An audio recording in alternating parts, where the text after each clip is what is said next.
Tahkunakak tuwasatuya hukai gunalchish takanyuhan.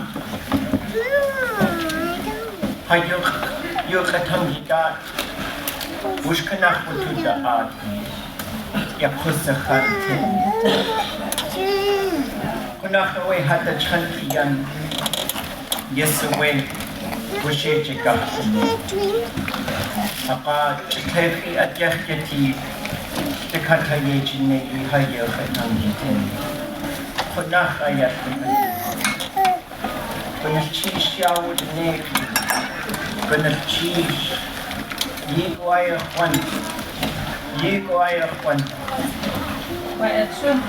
Idasi at kunakaya. Hayakatangitase. Hashish kuhas ayahajitasaw. Ihayakatangitase. Hahachi yeswududliye. Takatayakatangi. Ya hassu. Kina. Sutspan. Chishugu ataya hastayakatangi. Yetsini. I want to just talk about the process for a couple minutes of what we're going to try to do this afternoon. The goal here is language planning. We have our PhD holders in here, our fluent speakers. You guys are the ones that we're going to look to guide us as we continue to move forward. We have those who are going to help us. We have linguists who really give their time, energy, and money to us. They're not just trying to come here and make money. They've really bought into what we're talking about doing. So my thinking is we'll do some quick reports. What are you guys working on? So think about this from the perspective of your own communities. I sent word out to different communities. Just think about what's happening in Sitka, what's happening in your organization, Gold Belt, Sea Alaska. And the goal is to just all get at the same table and to do this hopefully a lot more often. And then once we've talked about what we're all doing, I would like to just talk about what do we need to do now? What do you feel in your heart that you need in order to speak this language more? I don't speak Tlingit, you know. I was living in the cottages and stuff. I lived in Western. My mother was a good interpreter, but she never taught me how to speak. So I took in the indigenous woman a while ago. And what I'd like to see worked on is sometimes you'll walk up to a person and they will not want to talk with you after, the last time you saw them. They were very good. When I hear anything, I usually don't want to pass on, but if you're really curious about the other side of the story, or somebody, that's getting maybe blamed for something, maybe they didn't do it, and they wonder why people will shun them. Communication is very, very good in any language, and I really do believe that I learned this from a young man in Wrangell when I was supposed to, they were going to put a totem in my yard out on the IRA. It wasn't far from where I lived. I found out later it was a Caddyshack-shaped celebration school anyway. But it caused a lot of controversy all over town. People are wondering why I wanted a totem in my yard. The city was going to make it very difficult to put it on. It was supposed to be rock anyway. But this young man came in, and people were talking down the road, down the bar, down the restaurant. What's the matter with Carol Brady? Come if she deserves it. That wasn't it. They just didn't want us back into church. And that's when they really said that we were heathen and we worshiped Buddha. You know, so often so I was expecting them to talk about it. So this young man came up to me and came up the house and he was up there a lot with my son. And he said, "What's this I hear? I love that, you know?" He said, "There's people talking all over town about you and that I told them that, you know, that they think you're putting it in your yard. Are you putting it in your yard?" I said, "Oh, not unless it has nowhere else to go." And I was right between a rock and hard place because the Historical Society wanted it in the new park. And I know it was a big sunny park. So there was a lot of trouble. But I appreciate actually somebody coming up and asking you, "What's this I hear?" You know, friendly, good communication. I mean, you don't have to listen to only one side of the story, even though, you know, people hear things. They don't know just how far out of the way it got to where it started. And so I really appreciate people coming to me and ask, because not too long ago I experienced one where I got shot. Still don't know what I did, you know, and it doesn't bother me, but it just causes a lot of friction. And there's another thing I noticed too, when I was on IRA and Randall, issues like this, people started, as soon as you say something at one of the places and causes a little, somebody to be upset on the opposite side. That should be put in its own little place, you know, and don't cause a whole family. Sometimes it causes a whole family against another, and that is terrible. I do believe that people should, I know I like to, if I have a difference with somebody, but next time I see them, I'm friendly with them because that's just that one thing we don't agree on. And it really causes you to feel a lot bigger, you know, than if you held a grudge or anything. So those are two things I think that we, over the years and years and years have been going on. It seems like understanding and respecting one another and dealing with it face to face. It's so much nicer, I think, that if you do those things in that way, because it's respect and understanding.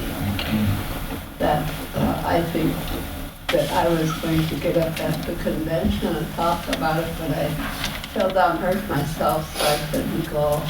Yeah. So I thought I'd bring this up wherever I go, you know. To stay friendly, even though there's a difference there somewhere, to understand each other. I learned that from my best friend in Wrangell, Maya Sato Stevens. Edith was her name. Because we had a little difference there. Next time she saw me, she was pleasant and smiled at me. And, oh, that's nice. That's good. She's not going to stay mad at me over, you know, some little matter we didn't agree on. So I'd like to keep talking about this so people can start respecting themselves instead of passing things on. Maybe when it gets to them, it isn't even true. So it's not safe. Yes, I'm sweet. Yeah. I was just going to go home, but I thought I'd share it with you. Yes. Thank you so much for listening. So the plan is to hear from Our southern neighbors, we're going to hear about what's happening in Tsimshian language, what's happening in Haida language, and we'll go through in different communities and organizations. And we're not standing here as delegates of these languages or of these organizations, but what we're trying to do is get an overview of what's going on in our region. What we really are shooting for is language in the home, language in the streets, language everywhere all the time. So it's not something that's so hard for us to create. So I've asked our southern neighbors to go first. I think we have folks here who are learning, both Haida and Tsimshian, Heather and Susie. And so I'd just love to hear what you guys, I guess, what are you guys doing? Or what do you know of that's going on? And of course, we're not going to know everything. We should be able to get a pretty good picture with the folks we have in the room. And that's step one, is what's going on all over the place. And step two is what needs to happen. And then all I'm doing is facilitating this. The whole goal of this conversation is to try and just create some more unity, create more knowledge. Say, oh, they're doing this in Huna. How do we get what they're doing in Huna over here in Wrangell? And how do we get what's going on in Carcross over here in Juneau? So we're all sort of sharing the same type of different languages with different dialects, and we're certainly going to respect that.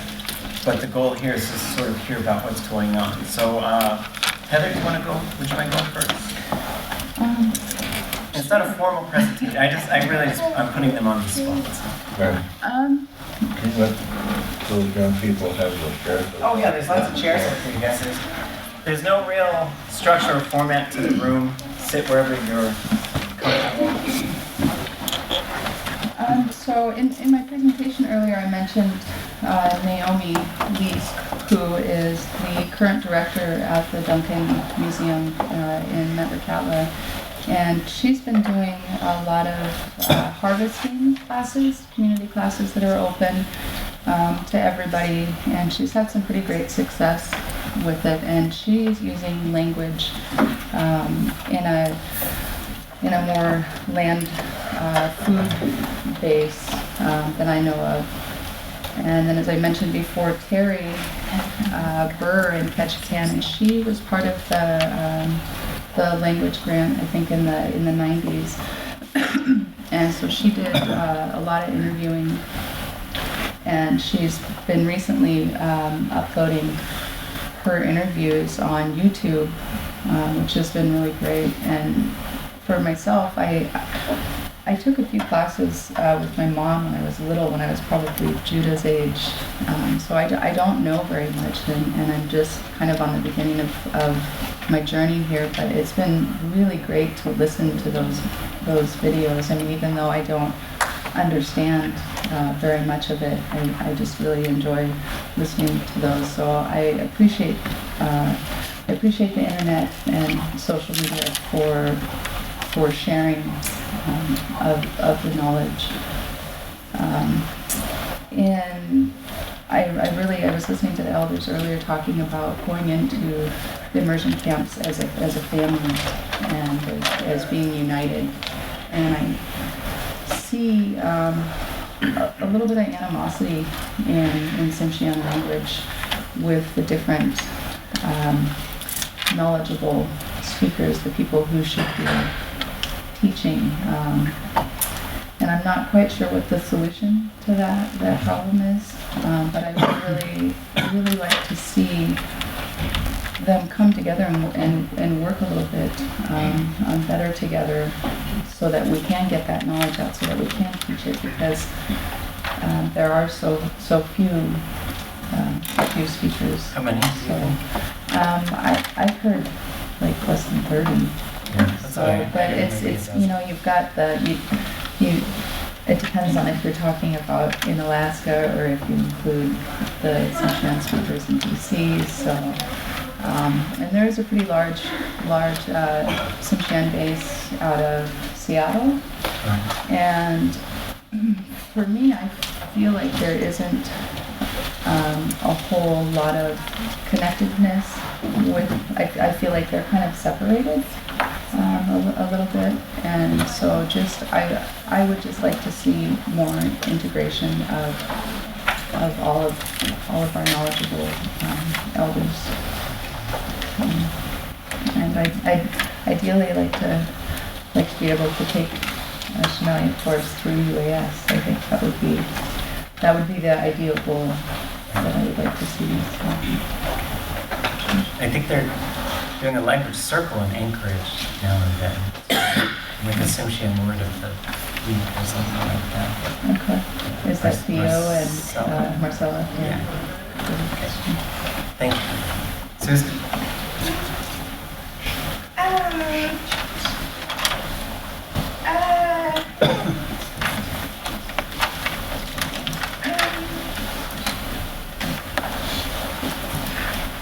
Do you want me to start? Yeah, I asked Susie to do this, and she's really just a student of Haida, and she gets a little shy sometimes. We're really pushing her and teaching her about teaching the language and being an advocate for the language. Some of the things that they have in Haida, and she'll be able to chime in with these things as well. There's probably about 3 fluent speakers of Haida, according to Dolores, that's in Alaska, and then there might be a dozen, 10 to 12 perhaps, down in Haida Gwaii. There used to be classes going through UES quite a bit that involved Heidelberg, an instructor that rotated between Heidelberg, Ketchikan, and Juneau. Now I think we have a class that's being taught by Ben Young that Susie and her family are enrolled in. They're committed to bringing the Haida language into their house. And then Ben is currently in Indiana and is one of the 3 Alaskan speakers. Dolores Churchill is the other one. But then there's several people who can speak pretty good, but probably couldn't just stand up and talk for a long, long time in the language. And so it's always a delicate thing to say who's a speaker and who isn't. But it's also a good thing to sort of figure out what you got, to figure out where you need to go. There's quite a few recordings, I think, in Haida as there are in Tsimshian. Ketchikan is teaching all 3 languages right now through Ketchikan Indian community. They had a couple of conflicting meetings or else they would have been here. So I'm not speaking on behalf of them, but I went to visit, and what we're trying to do is take what they're doing locally and make it available globally. So I did encounter some of those things with Tsimshian. I tried to get Donna Mae Roberts to teach a class, and then somebody said, well, why are you favoring the Seattle Tsimshian when you Ketchikan Tsimshian? And so I was trying to navigate those waters as well as someone unfamiliar with the way things operate. But they have mentor-apprentice programs going in Haida Gwaii, but based on conversations with Susie, she went to some of the classes and they seem pretty small. So that's one of the things is, can you get 20, 30 people together? Is that what you need? And so when we see what's going on in all these different regions and with their languages, we might have different solutions for different areas based on population and other things like that. I know historically both the Tsimshian and Haida languages probably feel a bit like the second and third wheel of what's a unicycle of Southeast Alaska, which focuses a lot on Tlingit, which is the geographic majority of Southeast Alaska. Do you think of anything else? I've been getting emails from Auntie Linda, and let's see, there's 20 to 25 fluent speakers in Skidegate, and a bunch of them are dormant speakers. And then 2 fluent speakers in Ketchikan. And then Auntie's an intermediate speaker that teaches. And their current class has about 12 to 15 students. Yeah. Thank you. Yeah, and so one of the goals, we are teaching Haida at UAS. We proposed a series of Tsimshian language classes as well, so that we can hopefully work with Ketchikan and work on the distance delivery portion. Is there anybody else with those two? These three people that came in Yeah. are of Haida culture, and their grandfather is a teacher of Haida language, Charlie Dascom. Oh, yeah. So, Runa's been learning Haida too. Not in a while. Well, Trees okay. do. I do. one of them graduated from Adahi, and the other is still going with the brother, James. Nice, nice. How about the lung? Okay, so moving along, let's do, I asked Representative from Sea Alaska, Jackie Kukesh is here. You want to sort of talk about what's going on at SHI with languages right now? Jackie Kukesh, I thank you for the appreciation for bringing us together so we can talk about what we're doing and what we wish we could be doing. And I want to acknowledge, sitting right next to me is Linda Velarde, who retired from Sea Alaska Heritage Institute. And it's a lot of her good work in the past 10 to 15 years at Sea Alaska Heritage that had brought forth the Kluski Institute. And I also want to acknowledge my auntie sitting up there, Martha, Auntie Martha, in the room here. At Sea Alaska Heritage Institute, we just got awarded a grant from the Administration of Native Americans in October, and we're starting a mentor apprentice project here in the Southeast. We initially had several partnerships with Sitka, Yakutat, and Rainbow. We acknowledge that Rainbow is beginning to do a lot of activity there, and we wanted to support the momentum in Rainbow. But unfortunately, Rainbow was not able to have people and speakers in their community, and if we maintain the integrity of the mentor-apprentice model, we really do need to have those teams face-to-face. And so currently, I see Tristan is here. Tristan, I don't know if you want to introduce I think you have a team here from Sitka. We have a mentor-apprentice team sitting right here in the room. Tristan, you want to introduce them? Please introduce them. Here's Yaktisha, Jamie Bradley, and she's working with Dastia, Ethel Mackinnon there. They're one of our teams. And then our other team is Goochclaw, Ann Johnson, and I'd just like to recognize her as my adopted Dutch lady mother, and someone who has been with the Sitka Native Education Program for 40 years, since its inception, and still teaching in the classroom. And Ann's going to be working with Yauk, Dwayne Lindoff. And so we also, in addition to myself, Heather Powell, Kageki, she is also involved with the project. She's the education director for Sitka Tribe of Alaska. And so we're really excited and really appreciate the support from Sea Alaska Heritage Institute, also Gold Belt Heritage Foundation. I did see Albert Reinhardt in here, the support from Tlingit and Haida Head Start. We actually have some exciting preschool programs that we can speak about later.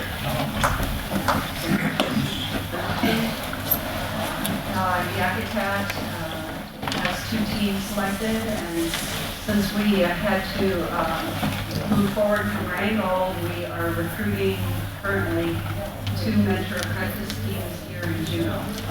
We'll be the first recruiting, and we're receiving quite a few applicants for learners, and we'll just have 2 teams here in Juneau. And we have a goal of bringing all the teams together here in Juneau before the end of January for training on mentor apprentice. Spending a lot of good quality time with Leanne Hinton. I'm so grateful for her generosity and her time as I pick her brains as we put this project together. Other activities Sea Alaska Heritage Institute is involved in is providing summer math academies for middle school kids, and that's where we're looking at math in a cultural context, and also the desire is to bring the language into that, those academies with those kids. So I think that's about what we're doing. Okay. So, Gonna cheese. I just want to acknowledge that seems in my language classes. Whenever I say something about someone else, I always like to stare at him. When I drive by the building, their logo turns into his face. Really sad. Gold Belt Heritage Village. I know there's several folks from Gold Belt in here, so this might be a lengthy. Dion, do you want to just sort of start off what you guys are doing? Dion Anthilay, Gold Belt Heritage. We have had 2 ANA language grants. The first one was to document verbs, and many of you have worked with Carrie Edwards to create the verb database, which now has 575 plus Tlingit verbs on there, and as I understand from some of our staff, there are thousands more to be documented. So that project was our first ANA grant, and we received a second one, and fortunately we're able to work with a number of communities with Carrie's leadership that included Sitka, Wrangell, Yakutat, and Huna, as well as language teachers here and fluent speakers in Juneau, to create 30 language lessons. And wonderfully, Lance, you are working with us to help translate that into a beginning, intermediate, and advanced verb fluency book. And the reasoning behind that request is because a really fundamental belief that if our children and our learners can learn verbs and how to conjugate verbs, which are very difficult to do in our language, the Tlingit language, I think somebody had said, is one of the most complex languages to learn. And I believe if learners can master that verb fluency, that we'll be well on our way to new fluent speakers. So thank you, Chief, for helping with that, and for all of you for helping with that endeavor.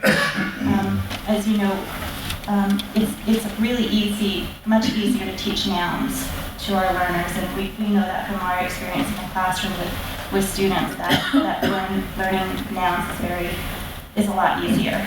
It takes quite a bit more persistence, because I know as a language learner, I'm very much a beginning language learner, that even after listening to 4 years of Carrie's instruction, that I have not yet mastered verb fluency, and that will take many, many more years.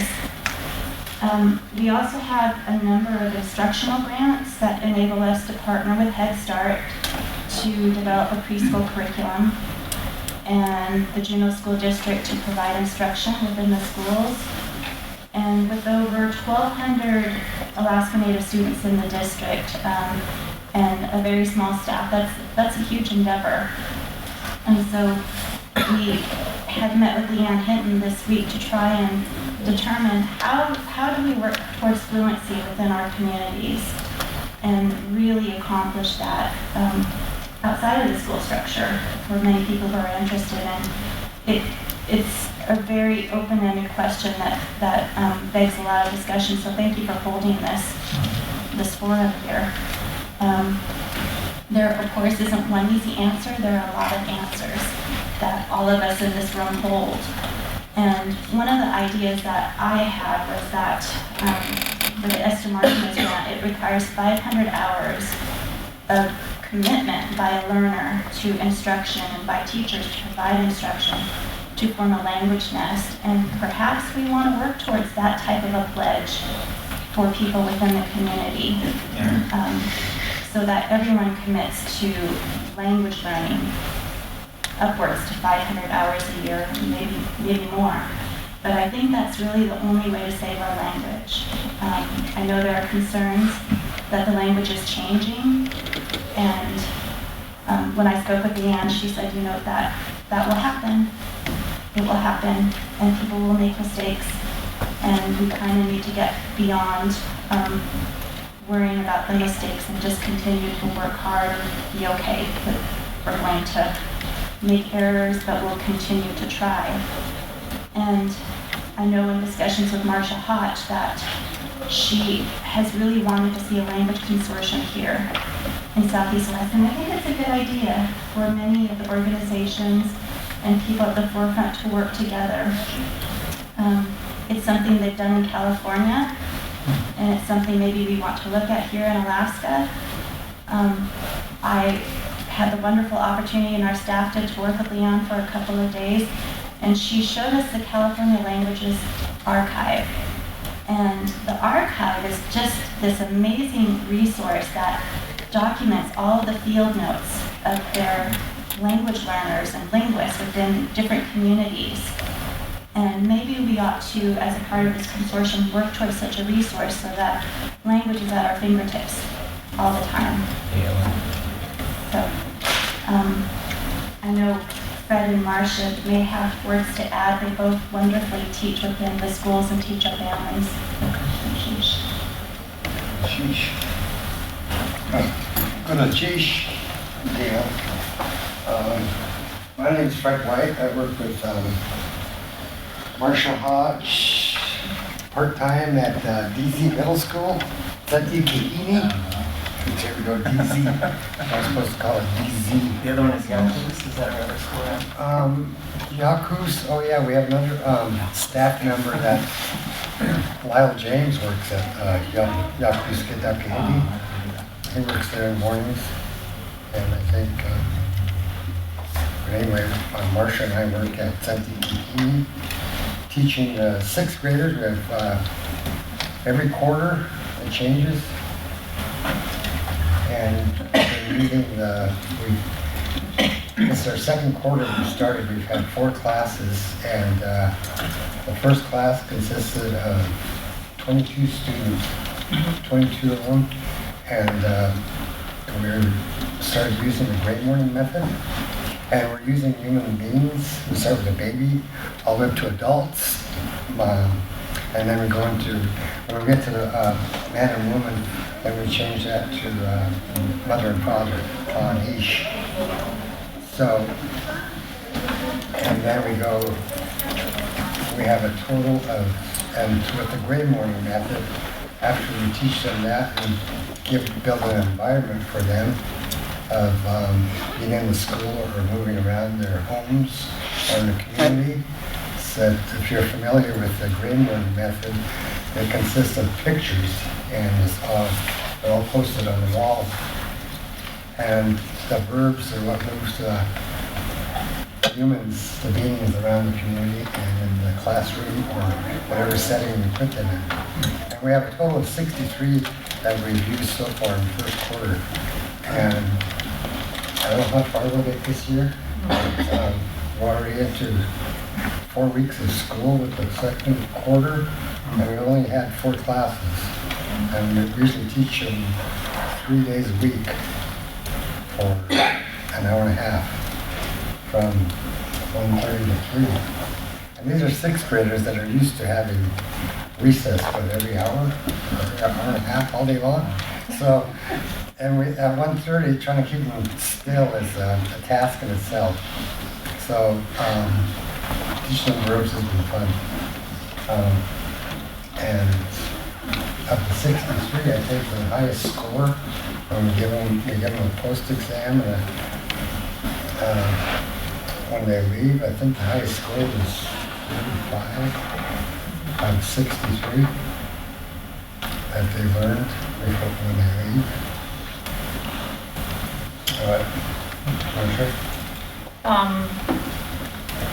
I'm not quite in there as much as I was in the first quarter, but we're looking to try to start a family class and hoping to utilize Auntie's area, Auntie's house. And we'll be using one section of it on Saturday mornings.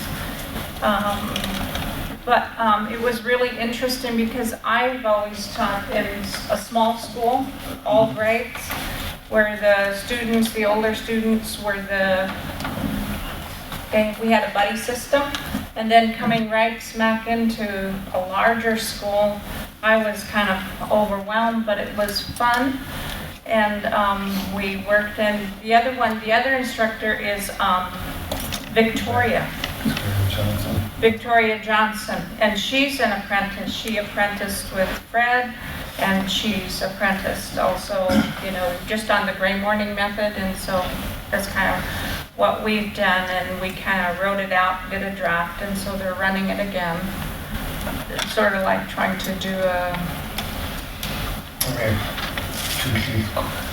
And the grandmas come in, Irene Caliente, and grandmas need to be there.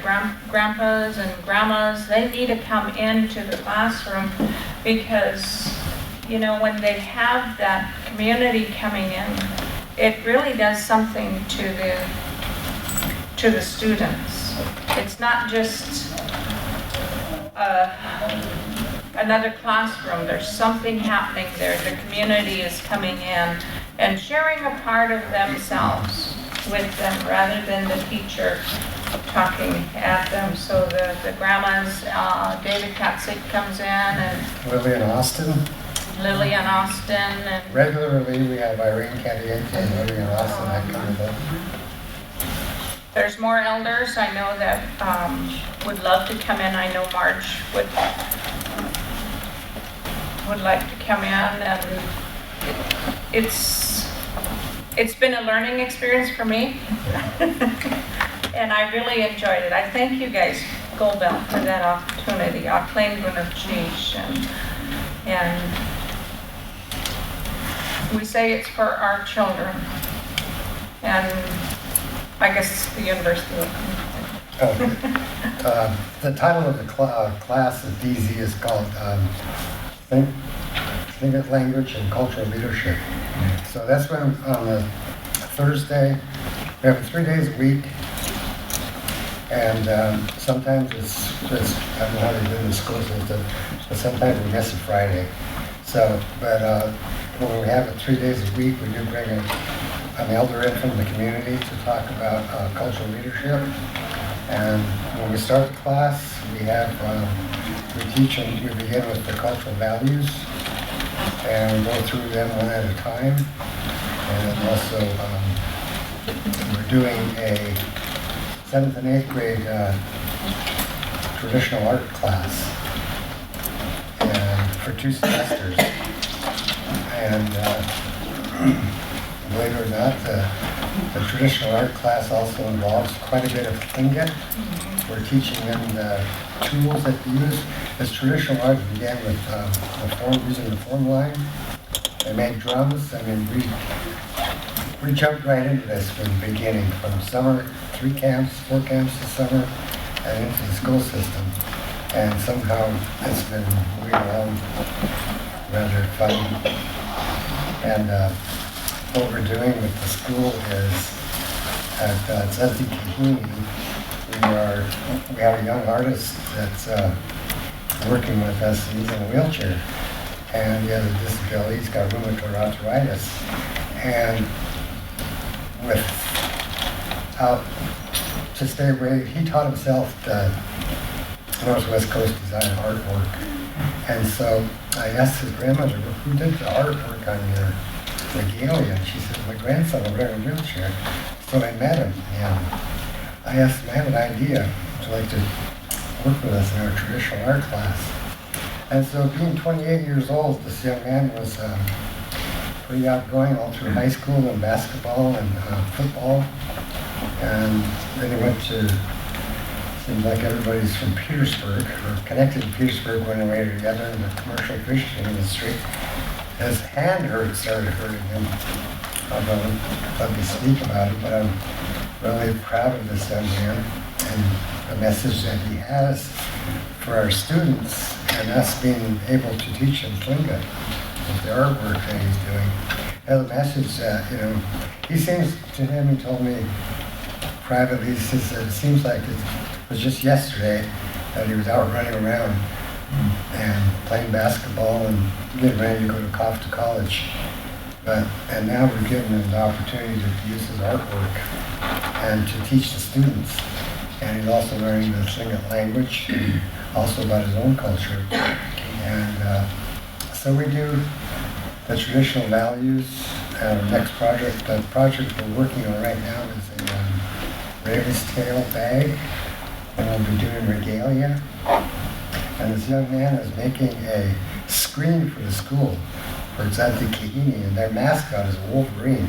So it's an 8x8 screen, and he's painting this, and then we're giving the 13 students the opportunity of painting, contributing to the panel by painting a flounder and a wolverine paw that's got a human face on it.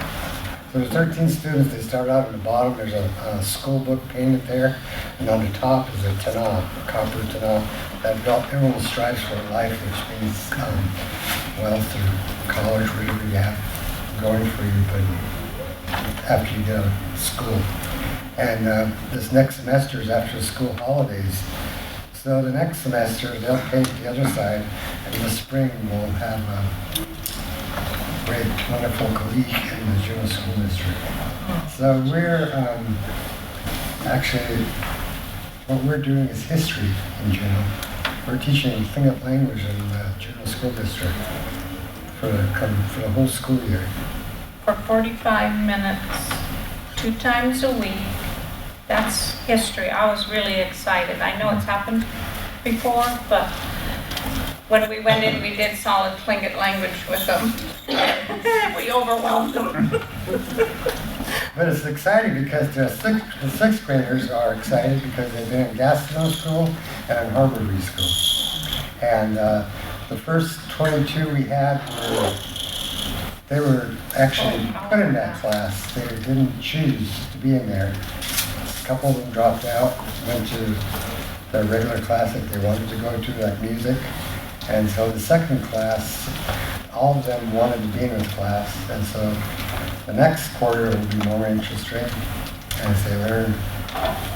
It gives them, what I've seen in this, when they come in and learning Tlingit, it gives them a big sense of pride. They're happy to be there. And when our elders are there, it does add a different environment to our little community that we have for an hour and a half with these students. And как се класа какой. Okay. Can we ask one? Can we ask a question? Sure. Two things.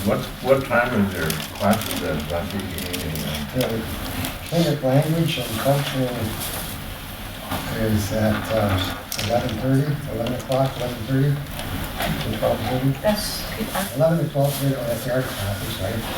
1:30 to 3. Monday and Tuesday. Monday, Tuesday, and sometimes Friday. Monday, Tuesday, Friday? So can we get in on it? Yes. That, And the other question is, what you're starting up at Angie's house, is that going to be art or is it going to be language? Oh, that one's language. Language? Yeah, there's partitions there, and so I looked, and I thought maybe we could get a few tables in there. At least it's a starting place for us, and there's also, we might move it to another place. But we'll see how many of us get together. We'd love to have families with children. Every,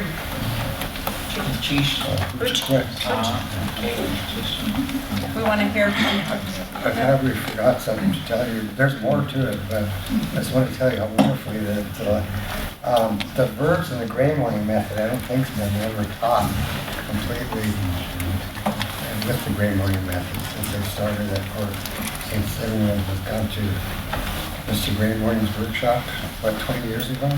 we do it. Some, but not as many as starting now with the sixth graders. So it's been pretty, it's been a lot of fun.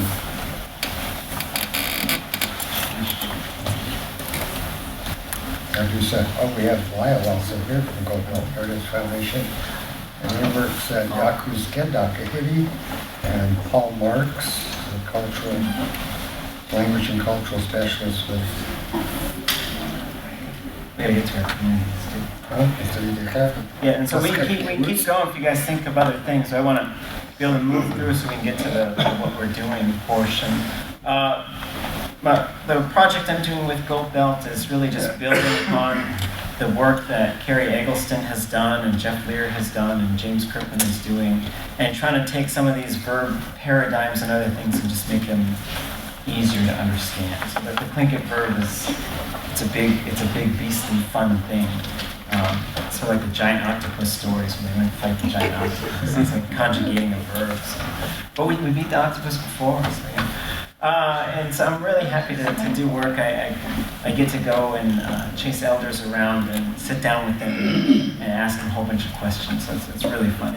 Hopefully it results in a series of videos, learning videos that will be online, and a textbook and a workbook in a series of 3. So it's being tested with intermediate Tlingit students, and it's built upon the work that the Downhillers did. I don't think anybody's mentioned that those verbs are online, and I was wondering if you could give the website. Yeah, sure, yeah. And they're online, and they also there's thousands of conjugations already just built in there. So you can just sort of look up the verb, and then it gives you so much information that once you study that, once you just learn a verb stem and the basic other parts of it, you can conjugate any verb. It removes a lot of the mystery, but the mystery is beautiful. And that is goldbeltheritage.org/verbs, I think. Is that right? goldbeltheritage.org/verbs. Where's your internet? What's that? If I can get on the internet. Oh, let's go down to the bottom. Okay. Yeah. And I use the website, and it keeps track of what my top visited sites are. And I'm always trying to keep the verbs above Facebook. I'm like, stay ahead of Facebook, and then I don't. Okay, is anyone from Central Council? Is anybody here from Central Council? I don't think I gave that good of an invitation, so I have to apologize to them. They might have things going through their Head Start, but I'm not sure. And I'm not going to speak about what they have or don't have because I don't really know. Okay, what about Juneau School District? I know there's quite a few of you here. If you want to just talk about what you guys are doing with the language, and then that'll wrap up Juneau, and then we'll jump to our outlying communities.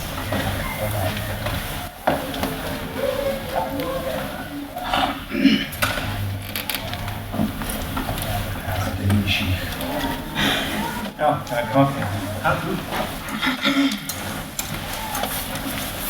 Did that go? Almost.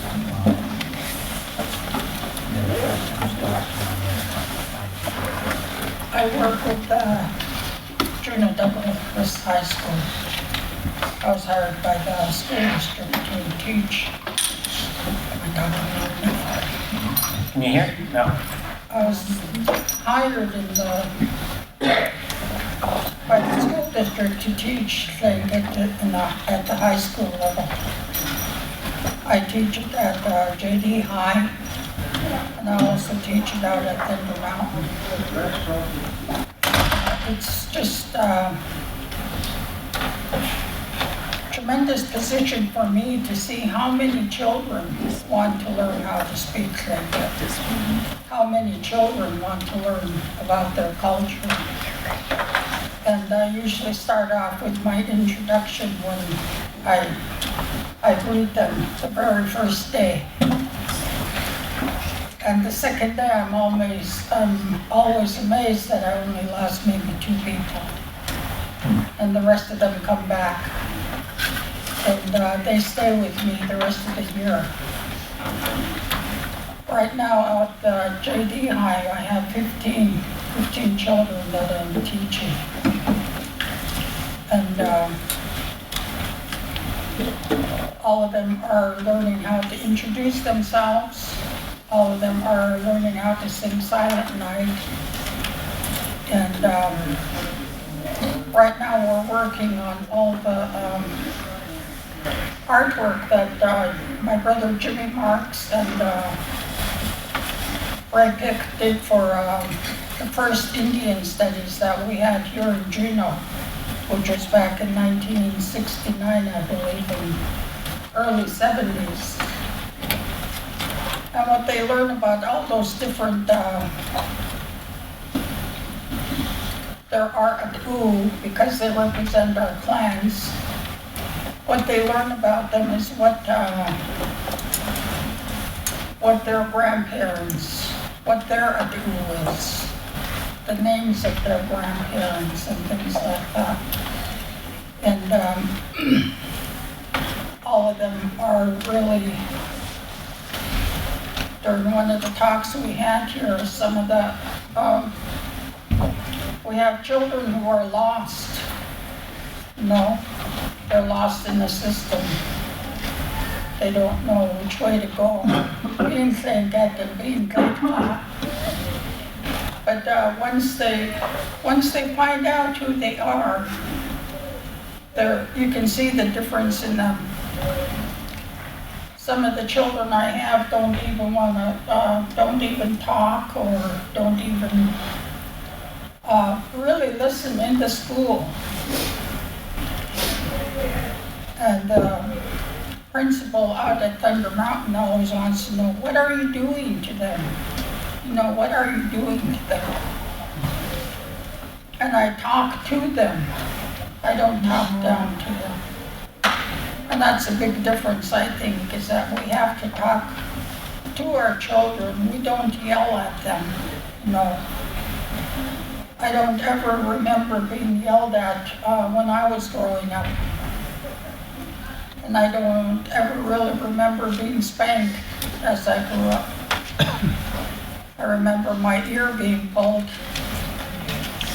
You have ears to listen with. So listen with them. And they used to tell us that in Tlingit. My brother Jimmy used to say that's why my earlobes are so long. But all the children do well, and they're all important to each and every one of us. I have. What's interesting to me is that some of them don't even look at Tlingit until I start talking to them. And then they tell me who they are, and we start figuring out where they belong, who they belong to, who their grandparents are. I give them a piece of paper and they have to go home and investigate on their own. I don't do it for them. I tell them, take it home and get the information from your mom, your aunties, your uncles, and your grandparents. And that's how they connect too. They become family, you know. A lot of times our people are so busy working that a lot of times you only see your children when they're coming and going. So this is good for them. For, you know, one thing I really emphasize is that they need to, when they learn a word, they need to try to teach it to somebody else within their family. If they have little nieces and nephews, teach it to them. And this stuff that the art and everything that we're doing is all being Tlingit, you know, language. If we don't have our culture, we lose our language, and if we don't have our language, then we lose the culture. Yeah, we're going to change.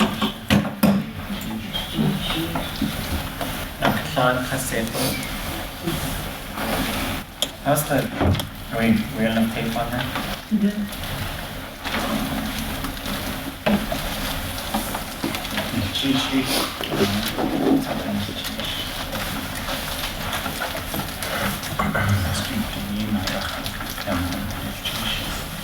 Yat Keith Gaya That's good to show Yat Katago City. Ya Schoonwania Yats third grade Kastui Hatatu Glacier Valley.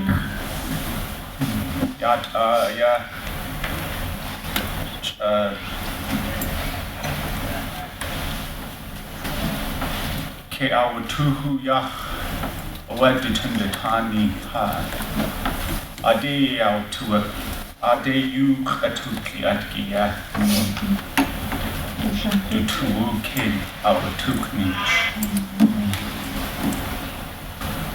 Kusakhanten Katumusiguten Katulanten Aya Dutunditani yatiake Nach du Kache Katuki Ja, inderdaad. Hans Koa, Stegay Kak Ina, Inkultur Wadi, Ajach Tuyike, Pakaya Ach Shata, Nachawayake. Du Hier came to Tsin, Hakusti. Isiku Shakde Ahua Ya Yidachankian Kaju Yi Keshkuhas Kashkuhas Hastshu Yahasnas Claim Ya Achish Gunab Yidachan Hutsu Kaya Ach Kidin Kaya Ach Yikret Kawa Ach Hositin Gnachishi Gaya Haka Nahawe Achtu Yake Wetsu Du I Tu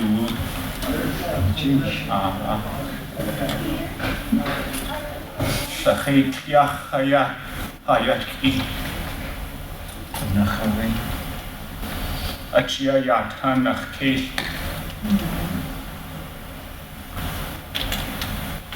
Ya Hatuasigu Hasawas cool. Achia Khatitu Khabusiti. Teta was cool. Adike Kwawat Shakde Yata. Kwashaus Kuti. Chagu Dachaya Yashat. And those are the kinds of things we see when we're teaching. And it's up to us to notice that and to feed into that. Itunachaya came to Tsimshian. Okay. This is why I'm in the schools teaching, is for reasons like this.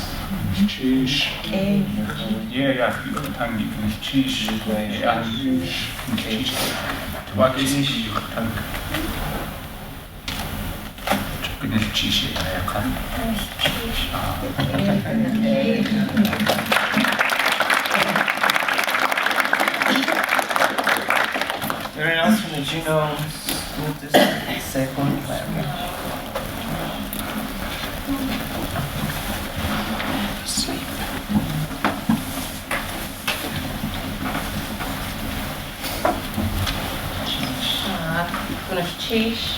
I'm Jessica Chester. I teach at Harborview Elementary in the Tlingit Culture, Language, and Literacy program. It has a long history for the past 11, 12 years, I think now, and it started with Nancy and Kitty Eddie. They started it, and we've gone through lots of different teachers and lots of different grants and ideas. Alaska Heritage had the first grant under Roy Mitchell, and it was to do an immersion program, and they quickly learned they didn't have any teachers in the district that were fluent speakers, so it became more of a place-based, cultural place-based education. And Gold Belt Heritage has had grants also that have supported us. I'm the Tlingit language teacher for the program, so I get to work with Selena Everson every day. We go into the 3 classrooms. We have 3 classrooms. We have a kindergarten, 1st grade, and Kitty Eddie's our teacher there. And 2nd and 3rd grade, we have Michelle Martin, who's a Dalton from Hoona, who's teaching there now. And 4th and 5th grade, we have Shken George.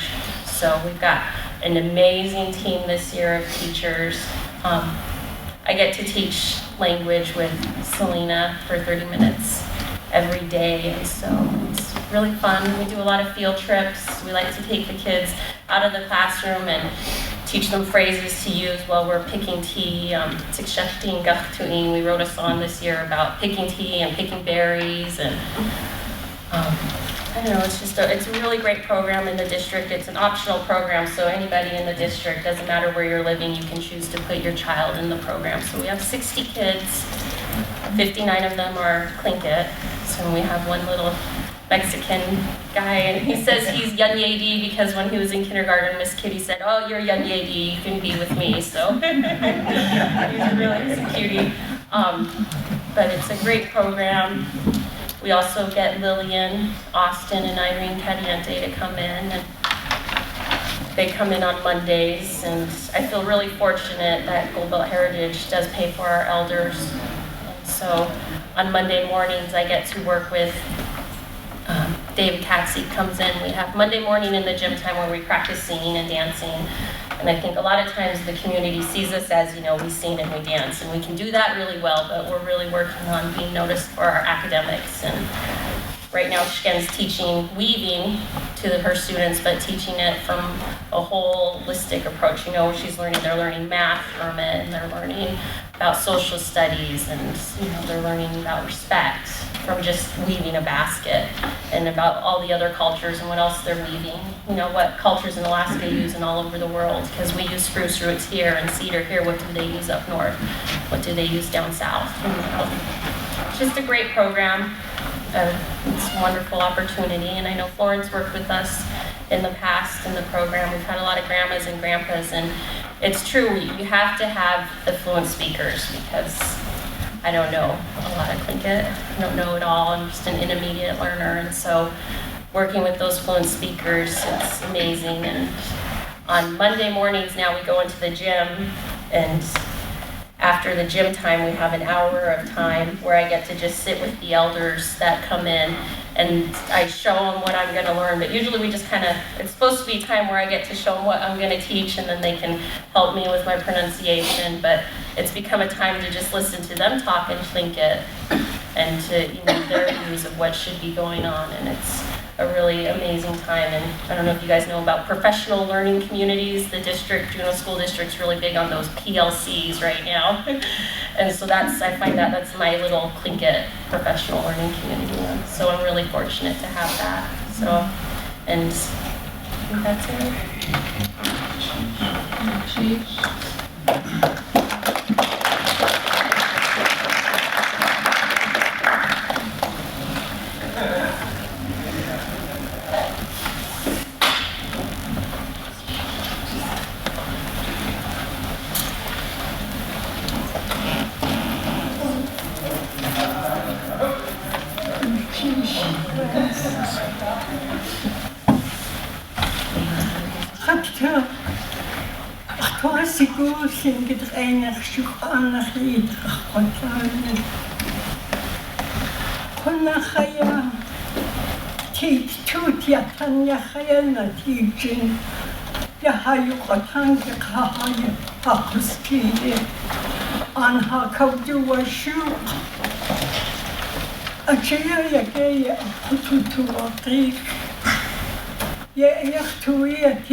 Chachakawduwayu, Achakawu in Petachayam Dushne, Chan Skachwatishat. Ajay Dadachtuwiak, I say Alaska, the gold belt. Adia Hasna Atiyi in. Goodness, Chish. Yanke Anashat Hayu Hatanga.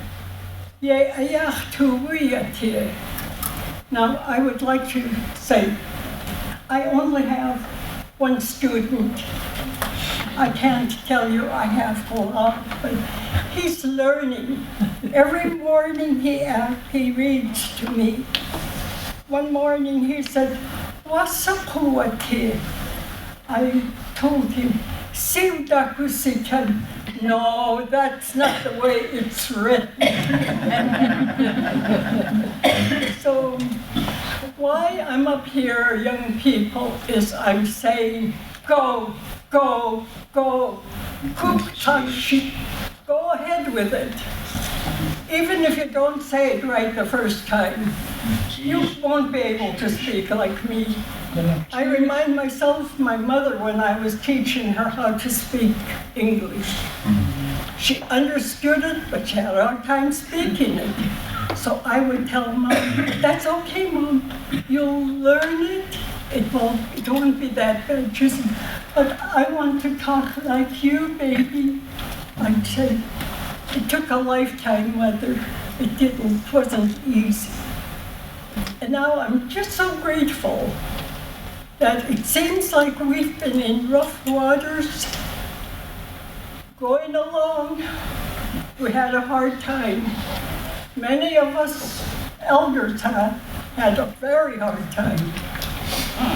We were ashamed, sometimes beaten for our language. When I was 6, I made up my mind, no white person, no Catholic Church is going to stop me. I'm going to learn this Tlingit until I master it good. And I'm thankful I had that determination. Today, I can speak our language fluently. When I talk to older people like myself, we have a lot of fun talking to each other. I just love talking to John Martin. He speaks so fluently, and I love to listen to him because he really can speak it, and the others too. Now I'm telling you this because it's just like after being in rough waters, we find a place to anchor. When this is likened into throwing an anchor overboard, and it goes down, down, down, you wonder if it's going to catch. When it does, old people said, how nicht. Well, now we finally made it. This is how I feel about our language and our Tlingit ways. I lost my Tlingit living, not because I wanted to. I was brainwashed as a child, but when they said you can't, you cannot, I made up my mind, I'm going to at least keep my Tlingit language, which I did. And I'm thankful for this young man who said, he talks only Tlingit to me, he never speaks English. And I'd like you, Alice, Professor Taff, I work close with her. She's like a sister. She comes to my house and never asks me for things. She seems to know where things are. And we always laugh. We've had a lot of good laughs together. But I'm here to encourage you. Lance, if you need me, I'm just a few doors away from your school. And, you know, I'm also going to teach in touch. I think I'll have more as time goes on. And I owe a lot to Nora and her husband. When they were going to teach me how to read and write, kind of like, oh, it's a spin, I can make that easy. And when I looked at it, I said, what is this? It just frightened me. But Mr. Donhauer said, oh, you'll catch on. I said, not in a million years. This looks too complicated to me. But you know, as time went on, they spoke, and I began to learn how to read and write. And Alice, she was doing this, and she helped Richard. Richard became one of the best students, right? He learned some things fast. One time we didn't have time to learn some of our lessons, and he sat down. He said, I didn't learn my lesson. So he sat down. In a few minutes, he got up, and Alice started reading them off. And I think he got one wrong. So this is how bad he wants to learn. He told me, Mark, if I learn, you know, you and I can converse. We'll have a lot of fun together talking. And that's why I have one faithful student. But I will have more if people will trust me. Ja, daar gaat het. Oh ja, ja, het is het enige echt naartoe, joh. Ga zeker, Marsha. Cheech. Gedaan. Ach, schat, zeker, ja. College toe me gaan, nou goed. But to do extra to a whole you. She doesn't know some words, so but I teach her. This is my sister's daughter, and I'm very proud of her. I'm so thankful that you folks use her a lot. And you know, Alice and Lance, they're just part of me. And it's a whole world of Alice and Lance. We begin to get to know each other. There's one thing I want to tell the younger people. Learn to communicate. Always communicate. That's what the Tlingit language is all about. It isn't just saying a bunch of words. It's communication. And it's learning to respect one another. Yeah, that is the most important. That's some of the things our elders taught us. I know that. We were taught to honor and respect our elders. And I truly respect Florence and Nora, Johnny Martin and his wife. These are people I mostly look up to because they understand our ways. And even though I always call her my girl, she comes home, and my home is her home, it seems. When we're having dinner, she just gets a dish out. I'm right on time. So uninvited. So it's so good to be related to one another and to love one another. For one thing, I am a born-again Christian, and I don't like to harass people and tell them how to do it. I just want to love you and help you along. And I tell you again, go, go, go, learn it. It'll be all right. As you guys see what's happening up there, do you agree? Okay, Monday. Ah,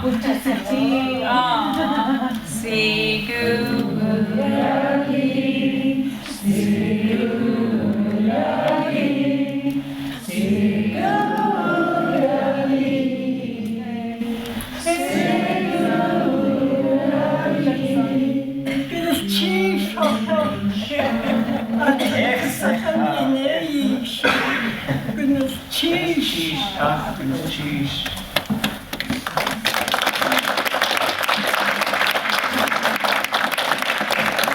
want to move to our, I know we have Sitka and Carcross here. I don't know if anyone's here from Huna. I know they're teaching as well, in other communities. But I want to real quickly go through a couple. Oh, did you want to? Sorry. Ich hatte was auch Tlingit nach Kirish, Kawan Anchasati, Poklu Kwanchasati, Achkish was up den Tan, Achanian, Yuk Ayat Kwashkani, Achkish was up nach Adi, Yuk Ayat Kwashkani, Achkish was Stakat Shok. أخذي يك أي أتخشكني أختار نوخو تيشيتان يك أي أتخشكني أخانيان كنخدي كنختي كتها كنيتي يك أي أتخشكني أختوك لك كتات يا تاو Are you going to tea way how you got down?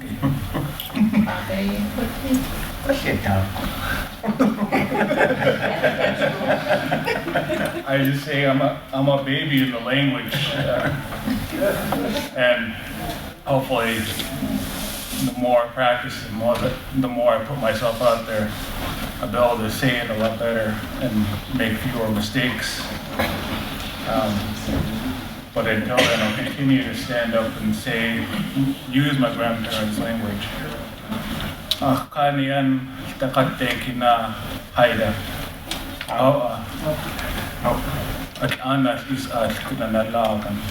Ako kanian sus Tsimshian. Ay sa nuisance. Ang ko rin nakalinitin. I'm a teacher at Yakusketa Kahidi Alternative High School, and this is now my 10th year of being there, with the help of many of my peers learning the Tlingit language. I get to put that to use and put myself out there in that form as the uncle. And that's how I see myself to these students, is the uncle, teaching them what I know and teaching them as the best I know how. And I'm never afraid to be able to stand up and ask for help when needed. So from time to time I'll call upon the elders or the ones I look up to as my teachers for help. So thank you for listening to me. And I'll look forward to working with every single one of you soon.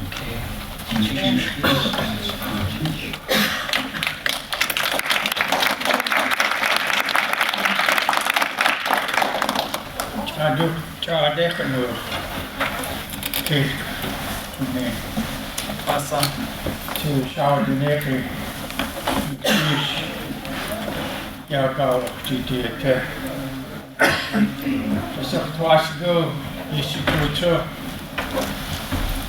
Kakaopcho, Abdeki, Dwik, Patu, Pa, Yahatlingit, Yukatangi, Tuatusha Hasitika, Ya, yes, Cloud Rudin. Thank you all, ladies and gentlemen, for giving me just a little few minutes here. I also teach our children, and I teach the stories. And through these stories, it's teaching the youngsters behavior and respect for one another, and respect for the environment. And I noticed that every you go into these grade schools, you have all these little sayings, how to respect, and no bullying. And so I tell them stories of our Raven stories in relation to that. And through that, I'll be developing small units for future reference. But I just couldn't sit back here and not say anything. I don't like to put myself forward, but I think it's good that we all know who's teaching out there. Okay. I have a lot of teachers and I continue to still learn. And here's a spelling bee champion.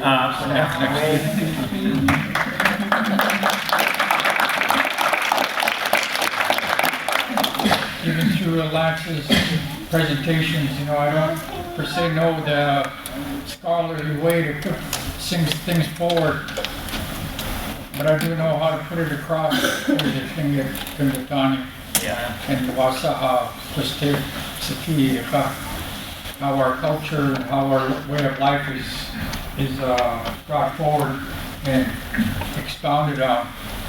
And each and every one of you are part of that tapestry of our life, of our perspective of who we are as a people.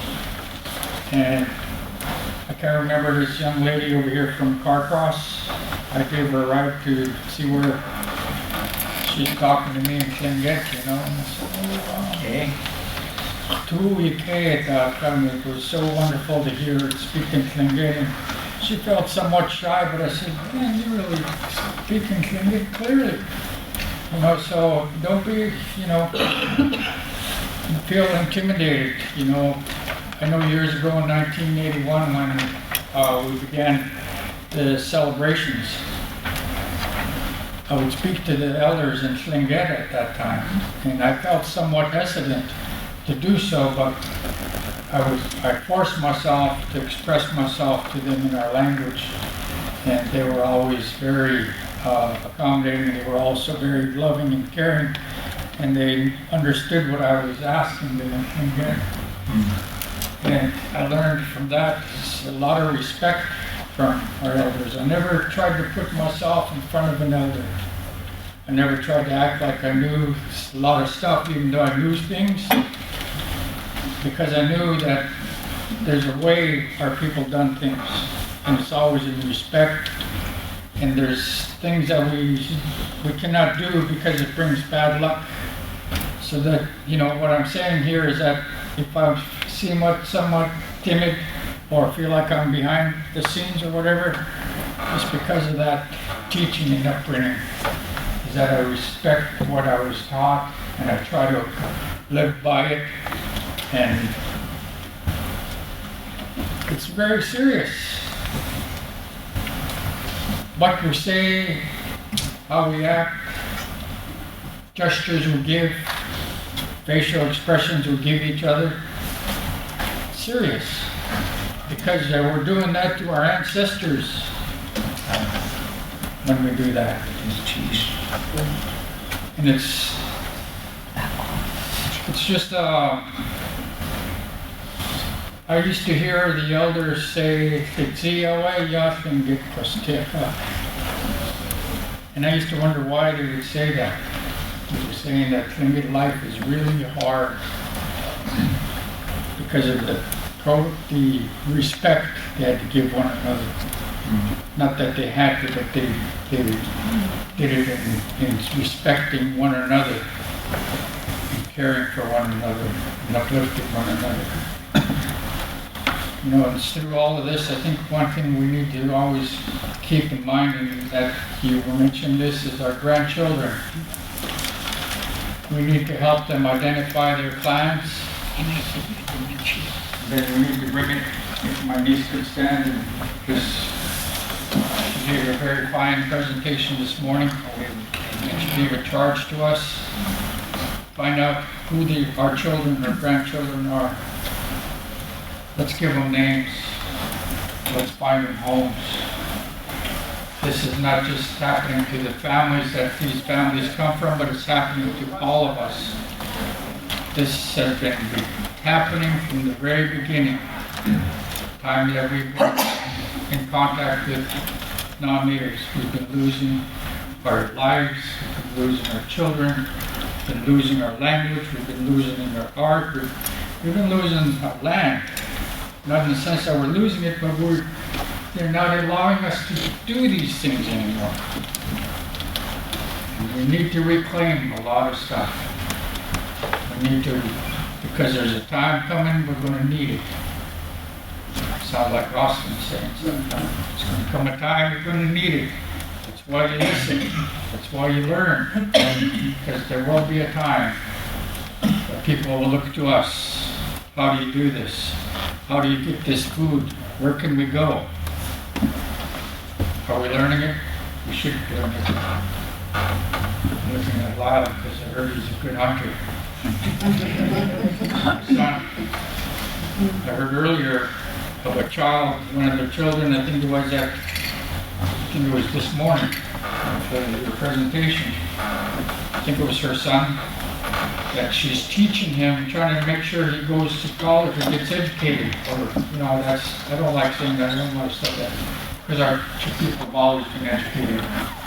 They've always understood the environment we live in and how to be successful. And he wants to be a hunter, he wants to be a fisherman. And so she said, I want you to try to get an education. And when you get older, then you can make a choice. My son attended college at the university here in town 1 year. He said, Dad, it's not for me. I need to be outside. I need to be fishing, I need to be hunting, I need to be doing things outside. Some of us have that calling. Not all of us, want to go to college. I've gone to college. A lot of people may not know that. I've been to several colleges. I went through lots of them. From one door to the other, nobody. But what I'm saying is, I have education in the white man's world also. But the most important education I feel is important is being educated by our own people. They teach us how to live. They teach us how to get along. They teach us how to do things, how to make sure we get our job done. And I think that's why we're here. I believe that's why you've got a master's degree. I believe that's why Nora has a bachelor's degree and others that have degrees in here, because of what our ancestors taught us. To know, to learn, to move forward. So what I do is I teach also in the grade school, and it's very enjoyable. And you've heard from all the teachers. These kids are like little dry sponges. So like we're water to their sponge. And once they hear us, they just puff up. And they just look and listen. When I come into the class, they all rush to the floor on the carpet, and some of them sit as close as they can to you and everything, and they just look at you. Some of them waving at you. I mean, it's really a close thing. Really feel good. And a lot of the teachers can't understand why do they behave so well when you guys come in? Well, it's just because you give them all the attention. When I go in there, I don't see really one. I see all of them at once. They're all one body. And I welcome them and welcome them because they welcome me by just looking at me. So thank you so much for allowing me to speak, Lance. And thank you all for your kind attention.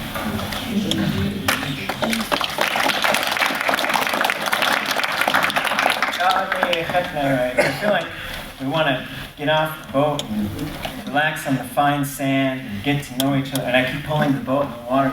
It really tells me that an afternoon is not enough to do something like this. We're going to do what we can and try and punch through the other reports and see what we're doing, and then also talk about what we need to do. But I think one thing that we certainly need to do is have more regular gatherings that's just about language.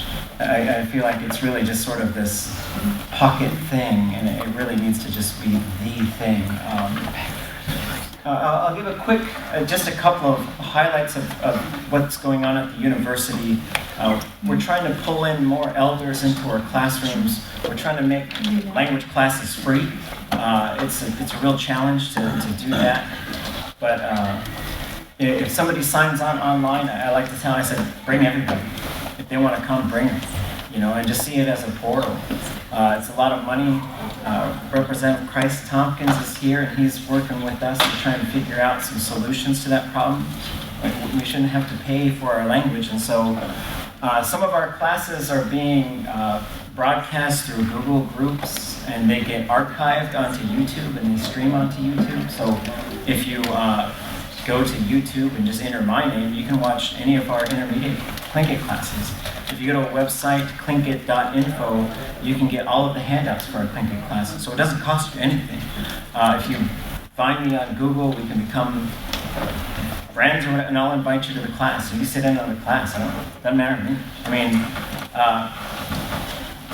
if nobody registers, then they can't pay me. We got to figure that portion out. But for now, the students who are registered haven't had any problems, and we've had people funneling money into the Emma Marks Memorial Fund, saying, we want to pay for somebody's tuition for a class. If you go to the University of Alaska Southeast website, down on the bottom there's a little media box with arrows, and you hit the arrows and you see Shok-San, and you see her sitting there, and there's a link for listening to recorded Tlingit conversation that Alice did with the whole team that translated and transcribed these. I've been filming speakers for the last year and a half, and I've had over 11,000 views on YouTube of these videos, and also learning videos. So we're trying to just really put as much language out there as we can, take a lot of these archives that we have, put them on sites so people can just download them, so that it's easy to find, easy to get. Because in some communities, I know it's getting hard to find speakers. So I know there's more to say about what we're doing at the university. We're developing new classes. You can get a minor in Tlingit. We just proposed a minor in Haida and a minor in Tsimshian. We proposed a series of 3 Tsimshian classes. We are working towards a bachelor's degree, so you can just study language. And we're trying to become a center as well for language teachers, so that we can provide whatever you guys need. If you're teaching, we'll just give you whatever we have, and if that helps, then use it to continue teaching. So I want to be fast with the university's part. Of course, there's more to the story, but I would like to hear from, I know Sitka and Carcross is in the room. I know there's somebody from Wrangell here. There's also Whitehorse. I know we're up against the break, but I say we just power through, and if you need to step out, then just step out. But we don't have that much time to do this, so Sitka, we just want to hear about what you guys are doing. There's tons of stuff going on with you guys. Tristan, you want to be here, Tristan? Tristan equal. Have classes. What's that? You want to stay for that? Okay, I'll let you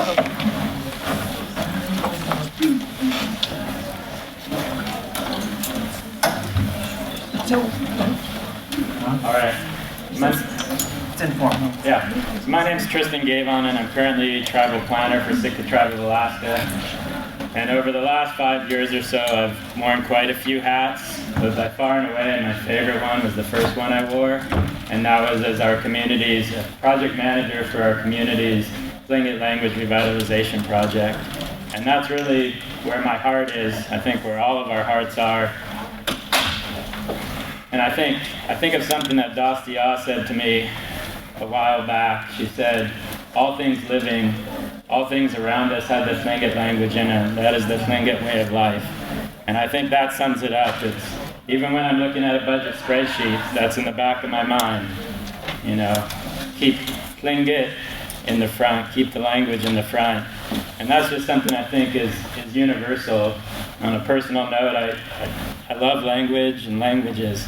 They're a beautiful thing. They're, in this hustle-bustle world, we kind of think of them as a way of communicating, but there's so much more. It's a people's worldview. It's really, to me, a window into a people's soul, how we communicate, how we interact with the world, how we express that to others. And so that's something we try to keep present in all of our work. And there's quite a bit of work going on in Sitka. I think I can, in a minute, Robbie talk about what she's doing. There's work that's been going on for a long time. The Sitka Native Education Program, which is in its 40th year this year, has been doing amazing work with a lot of amazing people who have supported it, who've been a part of it, who are now either in Sitka but also in other communities. And so that program is still going strong. We're still serving preschool through 12th grade. And a couple of years ago, we made the decision to extend our program into year-round. And before that, we were just doing the school year.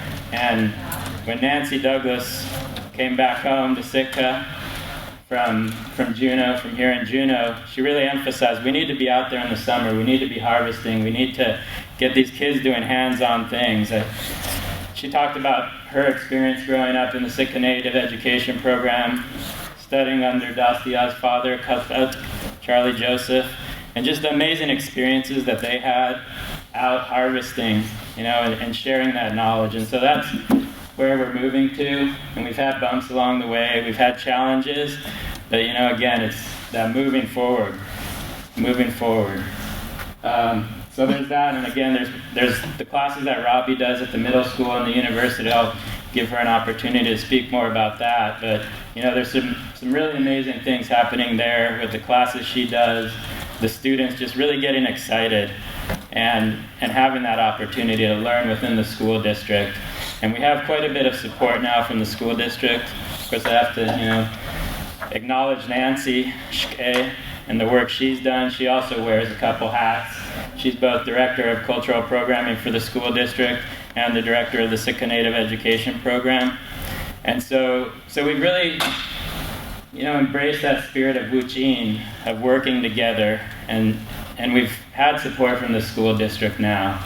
We have that position there. We have support from the middle school principal with Robbie's classes, and this coming semester, Charlie Spoka Jr., who's a Haida carver, metal carver, but also just an amazing artist and craftsman. He'll be in the school teaching. So that's been great, just that support. And again, the support from everybody here, the other communities in Southeast.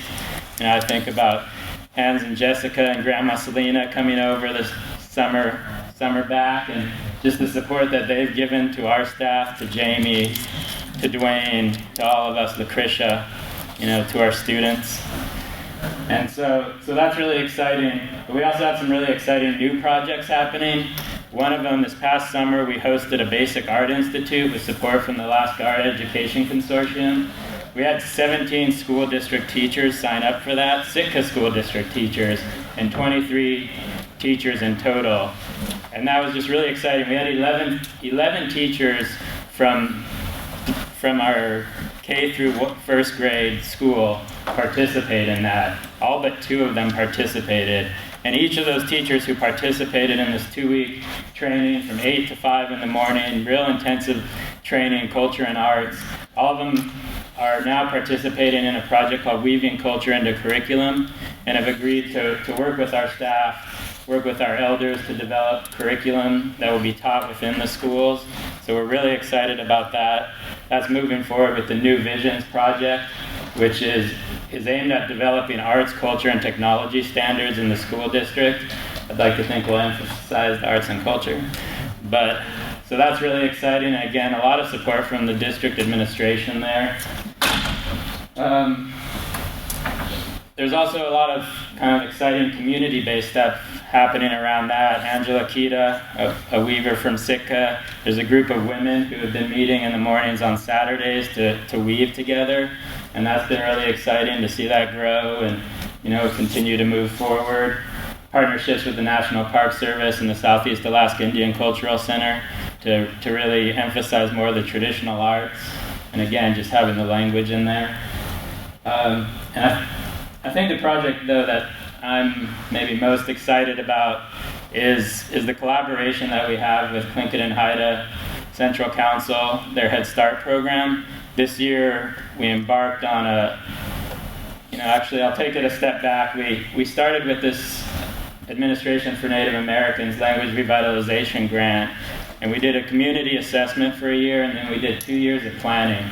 And it kind of felt like it was taking too long. It was that we need to do things now. but I think that really set a strong foundation. And what we did was we looked at models that were successful elsewhere, the Hawaiians, the Maoris, a lot of folks, and really looking at that language nest model of preschool immersion.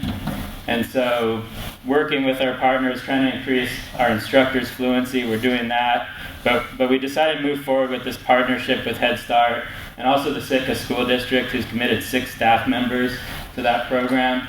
So now we've established, this year we established the Wuchi-Nye Jigahtune preschool as a partnership between Head Start, Sitka School District, and Sitka Tribe of Alaska.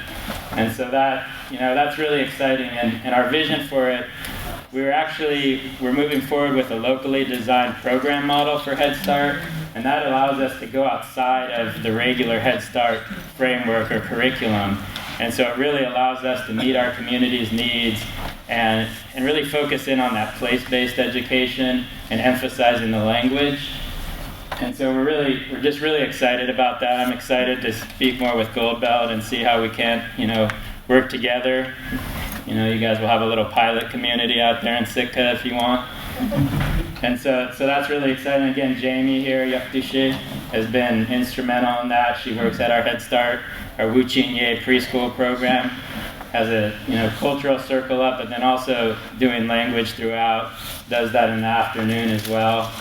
And so that's really exciting. And again, it's kind of, the last few years have been challenging. I think all of us face those challenges, and they're kind of how to move forward, like we're talking about. How do we move forward? And I think the thing we keep in mind, along with Wuchi-Nye or Wuchin and Kayat-Une and all of those things, is something that Nancy says is what's best for our kids and our families. And we don't always do what's best for us. I think our staff can vouch that we don't always do what's best for them. We try to, but we're doing what's best for our community, for our kids, for our families, and Achanda Yantuat. We're moving towards it. We wrote a grant with that title. We didn't get funded, but that doesn't mean we can't keep moving forward. So, I'd just like to thank everybody here, and I'd like to, in closing, just acknowledge the words of Andy Hope III.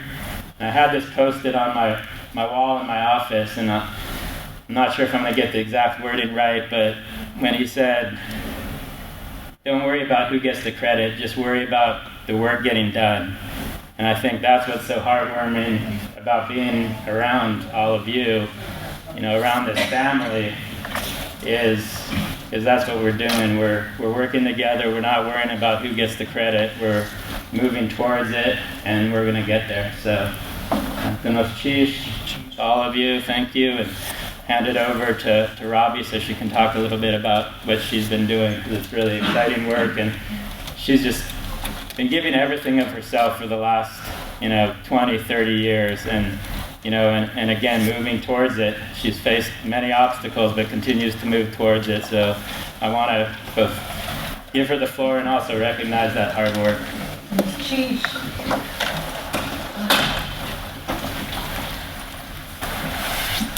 Well, gee, I didn't know there was that many people in the room. Well, that was a nice segue into what I kind of wanted to say, but I didn't know how to go about talking about myself. It's hard to talk about yourself, but sometimes it can help people understand what you're doing, why you're doing it, and why you're doing it the way you're doing it. First Tlingit language class I ever taught, I think it was in 1985, around then, and the Sitka Native Education Program was short a teacher, and I'd been hanging around for a long time, just saying, what's my word for the day?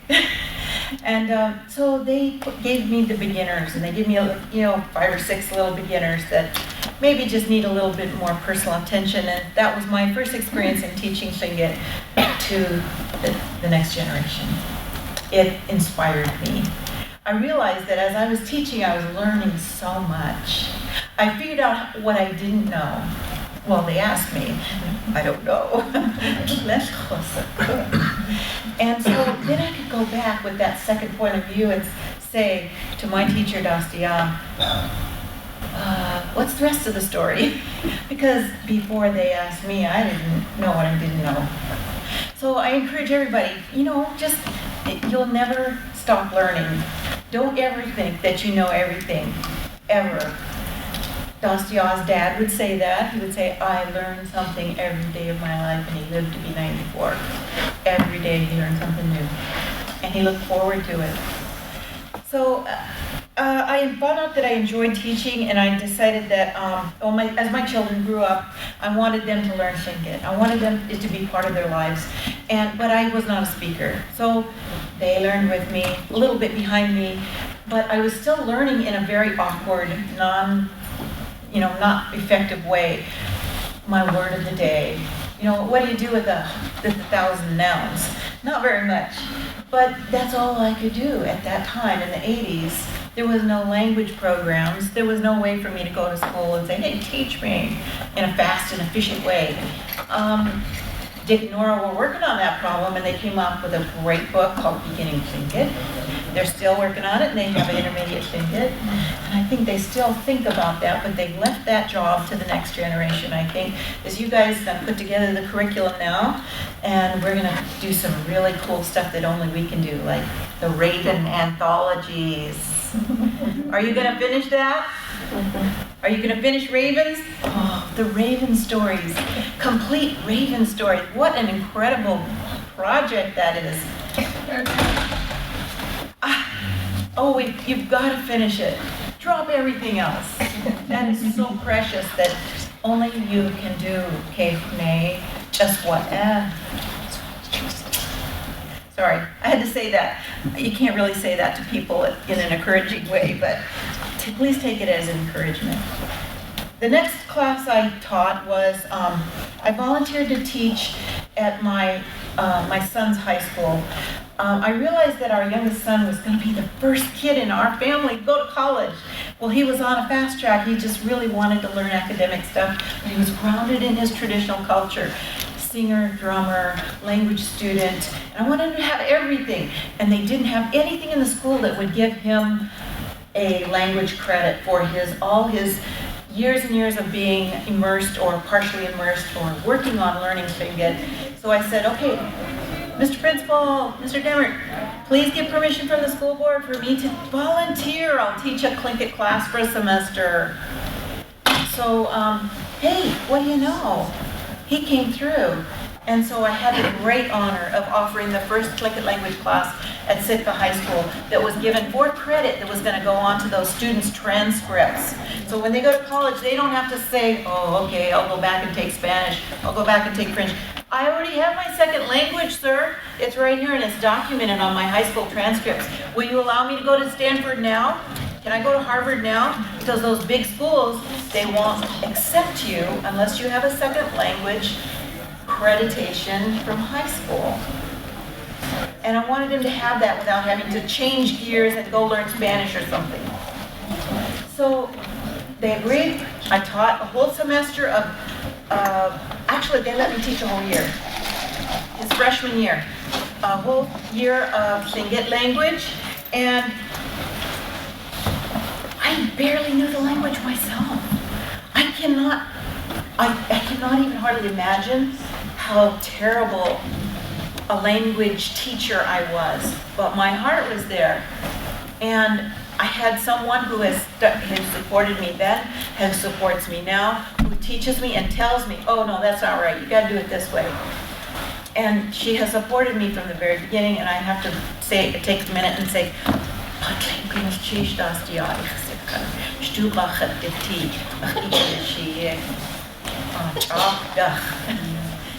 so, correct me later. And so I see Jessica, Sabut, I see Hans, and I see even Lance and Yaktushir, Kehune. You guys are teaching class, and in your own minds, I've been there. I know you're thinking, oh my God, can I even do this? How can I do this? But you just like stomp on those reservations. You walk in there and you try. And I want to encourage you. If you don't know how to teach Tlingit, you almost have to teach yourself. You have to do it yourself. You have to, okay, learn with your students. Teach them what you can. If you make a mistake, forgive yourself. Go back and tell them, hey, I made a mistake. This is the way it should be. And try to fix your mistakes after you make them. Because if you don't, then those kids are going to remember those mistakes. They're going to take those mistakes with them into adulthood. They're going to teach their kids the mistake, and that's going to be like, oh, that's always the way it's always been, just because the first teacher made a mistake and taught them wrong. This is such an important deal. So if you're a beginning teacher and you teach a mistake, it's scary, because maybe you changed the language forever with your mistake, but you got to do it anyway. If you don't do it, who will? You got to jump up there and try. And if you, there's no if about it. You will make mistakes. There's no if involved. So if you just be brave and go out there and be ready to have somebody say, hey, I think you made a mistake there. Shouldn't you be saying the gach to ought instead of gach to gut? Because there's irregular verbs in the language, and instead of neich gu, it's neich when it's more than one person. So I've had so many teachers gently tell me, but it's neich plural for walk in. So just be ready to take it. And if someone doesn't know how to offer you constructive criticism, if they don't know how to be gentle, and they come up to you and just like in your face, you made a mistake. You're a bad person, kind of an attitude. Let it go. Take what they said. See if the shoe fits. If the shoe fits, yes, I made a mistake. Then wear it or fix it. Do something better. Learn from it. If the shoe doesn't fit, Cinderella story, shoe didn't fit her. Sisters, they weren't the real thing. Okay, never mind. So if it doesn't fit, what they said is not true about you, and you know it in your heart, then let it go. They made a mistake, not you. If you know you did your best, let it go. But do better next time. Okay, so present. Let's jump to present. I teach one middle school class with 16 students this semester. I teach one college class, and it's just 1 credit a week, reading and writing. Very basic, it's a class that was designed to allow maybe a teacher to come and put their foot, test the waters. What's the reading and writing? Can I read from this curriculum that's been given to me? Can I read this story in Tlingit? And that's the goal of that 1 credit class, 1 hour a week. Oh my, it's just really slow and boring, but somebody has to do it. So I do the 103, and people, if that's all they want, they just want to see how it goes, that's good. And that's fair for them. 7 students in that class. The 105 distance that I do, they're all distance students, and there's one from Minnesota, one from Wyoming, one from Seattle, one from Sitka, but he has to log in on the internet, and so it's good. He can come to the class through the internet. There's 8 of them altogether. I forget who the names are at the moment. One from Cape, one from Ketchikan. 2 from Juneau. Yeah, that's them. Okay. I'd just like to say something about the middle school class maybe. And I've learned a lot through the Sea Alaska Heritage Foundation, through the Gold Belt institutes that they've provided. I have attended them since 1999. I pay my own way because I don't qualify for scholarships. They're so important, and they have affected my ability to teach so much that it was worth every cent to take myself over here and participate with the institutes. They are amazing opportunities. Goodness, sheesh, Twain, any Sea Alaska person, Glenda, could not have done it without the support, and get educated. Because I am not a college graduate. I chose to spend my time that I would have spent in college. I chose to spend that time working with elders, working with the people, talking and listening and studying with people who had the knowledge in their head. I was afraid to go to college because I didn't want to get polluted. I didn't want to get preconceived ideas. I suspected that would happen to me if I went and read these books, and some books I've seen that are horrible, just horrible.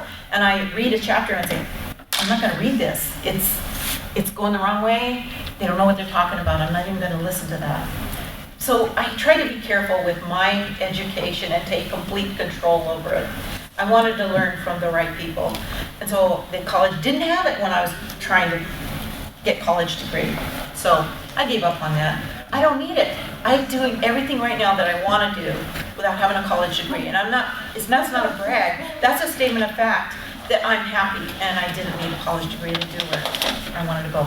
So the students in middle school are, at this time, we're trying out a new technique that's been going around. We still keep the old games and teaching styles and gray morning exercises and all that stuff. We do all of that stuff, but we also do something called Where Are Your Keys? And it's a game, sort of game that's been developed on the internet.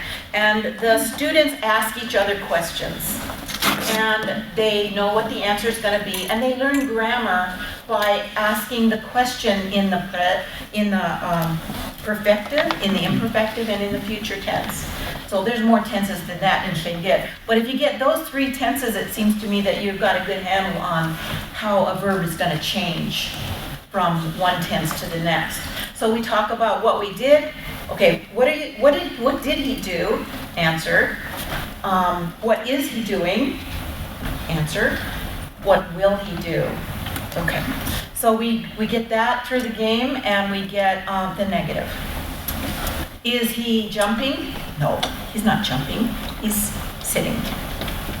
So, and basically this exercise has been very exciting to the kids. They've been enjoying it, and we develop little games that build on their speaking ability. The kids come in the room and they are basically in 90% immersion. They can ask questions in English, but they have to get permission first. And if they talk to each other, whisper if it's English, so that they don't break the spell of listening only to Tlingit. And I'm really excited about that, and the kids are happy to be there. All are come in chattering in Tlingit. They leave chattering in Tlingit, and I'm so excited about them. So,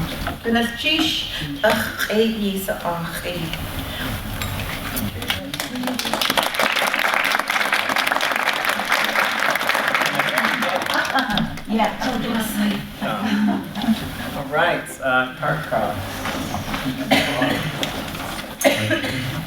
It's the last region. Well, there's a couple things, I guess, Tsimshian and Wrangell, but again, it's just what's going on in your community, you know. Is there anyone to represent Whitehorse? I don't. I could represent Whitehorse.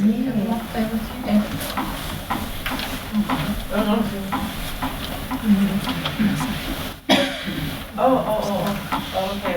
Whitehorse? Yeah. Yeah, well, okay, I'm very new. I'm Okanagan, and I've been in Whitehorse for 3 months, so it'll be short. But I've been to one language meeting, so I did get a bit of an overview of what's going on. Yukon Native Language Center operates through the college, and they run teacher training programs. And they give certificates and diplomas, and as far as I can tell, they're not creating any speakers. They have a lot of beginner materials, and most of their beginner materials are accessible online.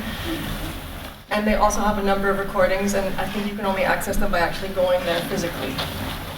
And they're fairly friendly, and you can go and buy the materials. It's about $20 per CD. They don't offer any language classes, and they're not planning on offering any. They're offering a workshop on writing the Tlingit language, and that's in November. Literacy session? Yeah, literacy session. Yeah, they're not in the business of maintaining speakers. And the CYFN, Council of Yukon First Nations. Council of Yukon First Nations, they represent the 8 languages in the Yukon. And they received funding in 2009 to run some pilot projects. So they ran, I'd say three language camps, and I think I'll say 3 or 4 master apprentice pairs. And the language camps I heard were mostly cultural camps. They just weren't able to achieve immersion. They had a lot of challenges. And the master apprentice pairs are very successful, and they're going to keep trying to access funding. And I heard from one pair in particular that was using a story-based method, and they found their master apprentice pair really, really effective. And oh yeah, CYFN is also funding language nests. And one of them is the Car Cross nest, and then these guys are going to present right now. And that's all. Oh no, wait, there's one more thing. Right, thank you. Yeah, there's the Tlingit Language Champions, and I joined them. I've been to 2 Wednesdays so far. And I'm really proud of them because they've made the time to meet once a week. And so far, I think sometimes you lead their lessons. And They brought me up there in the summer. So Yeah. And it's like a real grassroots group, and they just started doing it themselves. yeah, they've made the time, and you know, they let me lead one lesson a couple of weeks ago, so I used my beginner techniques with fly swatters and stuff, and they were excited because they said that made the language fun for beginners. But they have a whole range of abilities, so you know, there is some funding flying around. So FNPP, which is First Nations Programs and Partnerships, and the Teslin Tlingit Council received some funding. There's a big funding coming out of SFU, and they're just in the planning for what they're Simon Fraser. Simon Fraser University, which is in Vancouver. And the big name in Canada right now is Marianne Ignace because she got $7 million, and she's disseminating it amongst all the First Nations languages. So that's the big name right now. Everyone's calling up Marianne Ignace, including me. Hi Marianne, remember me?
I'm Bessie Jim, and of East, East Kokatan. Yes, good dog. Ye do a son. Tlingit Kena. Ka Akla. Goats Kla. Goats Kla. Ye do a son. Achil, my Achlas,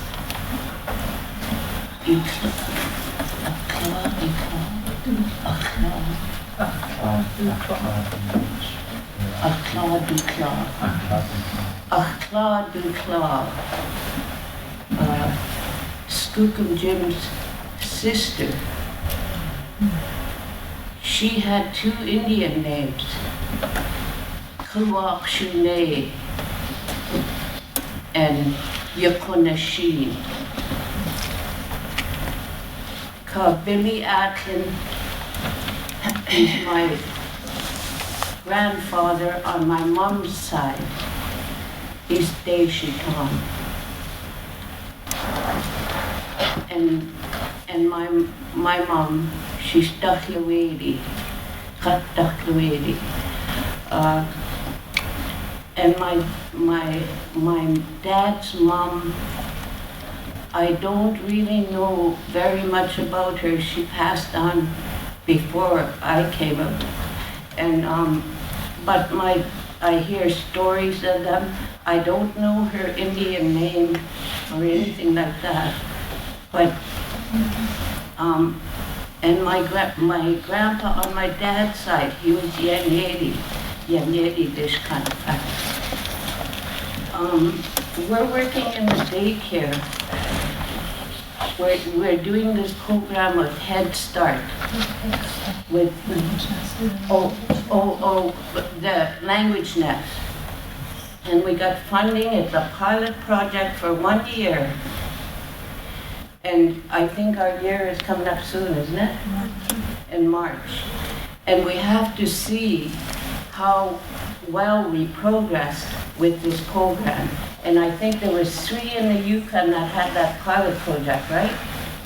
Yeah. Champagne Ajac, Clonmondon, and Carcross Haida.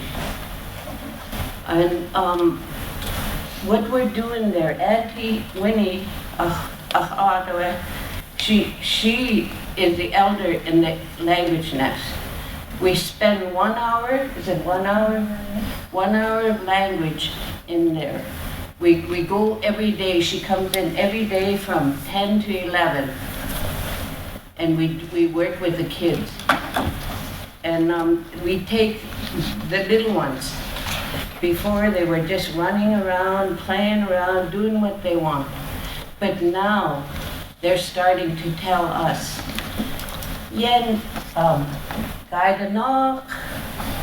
And then they say, go ahead, I'll let Deborah take over. She can explain it better. We're doing, these two went on training over in Chase, BC with the Shuswap? TPR. TPR training, and we came back with this learning through movement with the language teaching method. And we're working with the kids using simple commands, and like guide a knock, all stand up, guide a cave, all sit down, and yagia, all walk, and yuayachinak, all turn around. And there's 2-year-olds now that are telling us what to do in the class now. And then there's little ones there, and we go from head to shoulders, right? Yeah. Head or shoulders. Achsha, achik, achki, achos, achwak, achgut, ach, achlu. And now they're doing it. There's little ones, little tiny ones. They're not even talking, like walking around. But when they see the other ones doing it, they're doing it there. You see them, they're doing that too. But I think we've come a long way with those little ones. They could sing, I better turn it. We'd like to recognize, I don't know if she's still here, Robbie Littlefield. Oh, yes.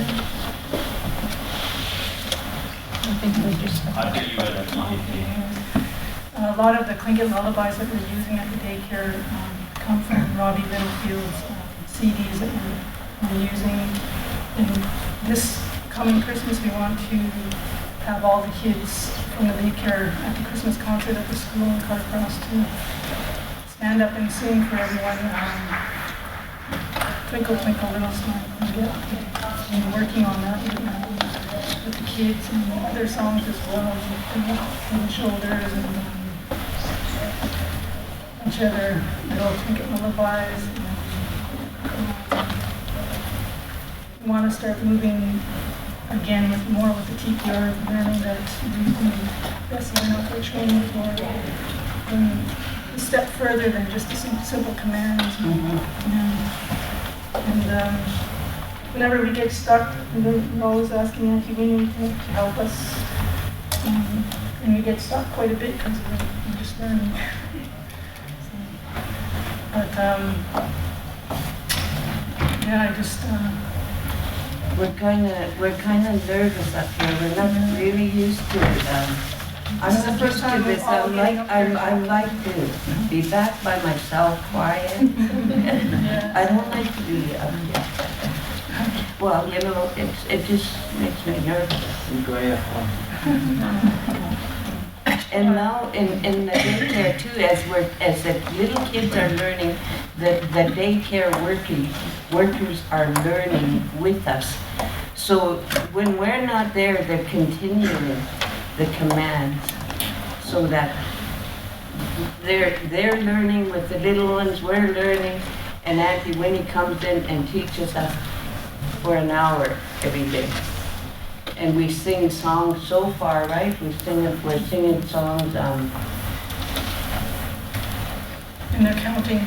Yeah, they're counting from 1 to 5 in a song, like Click this net on kitchen at Kashi and we sing with them that. We don't always get it right, like we're always making mistakes, but we're learning. It's a step in the right direction for our children and our great-grandchildren. So we're trying to work on it, and we want to bring all the fluent speakers in. We only have 4, I think, in Carthage, right? We got 4. Only 4. And that's Auntie Winnie, Ida Calmegan, Norman, my brother. He's older. He was one of the fortunate ones that didn't have to go to school. He stayed home and he learned all the traditional ways. And he speaks Tlingit fluent.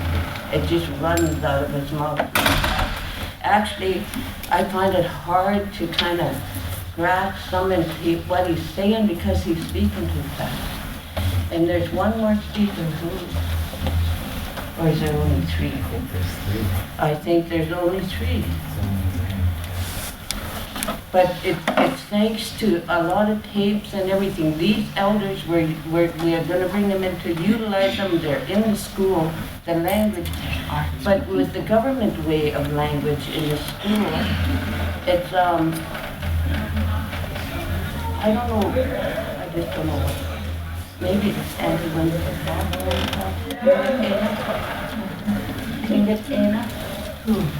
About daycare and stuff, what we're doing in daycare, Tlingit, if you want to talk about it in Tlingit.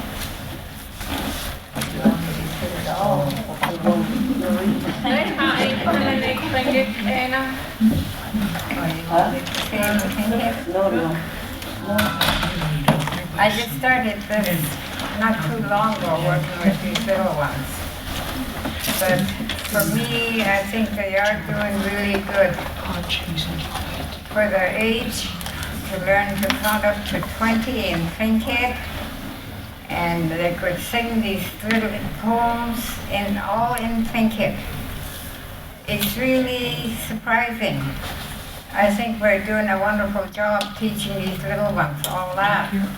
And on Christmas, they're going to get up and they're going to sing Twinkle, Twinkle, Little Star, all in Tlingit, and they're already practicing. And it sounds really cute when they start singing it. Debbie's little girl, she's only got one girl, and she walks around and she said when she's home, she's practicing it. She walks around and singing that song, Twinkle, Twinkle, Little Star, and then she counts to herself up to 20. And other things that she learned to say, she goes over it herself in her own home. And I think they're doing really wonderful. And they're all looking forward for a Christmas concert. And also her little girl does the leading when we first start in the morning. Everybody stand up, she says it and take it.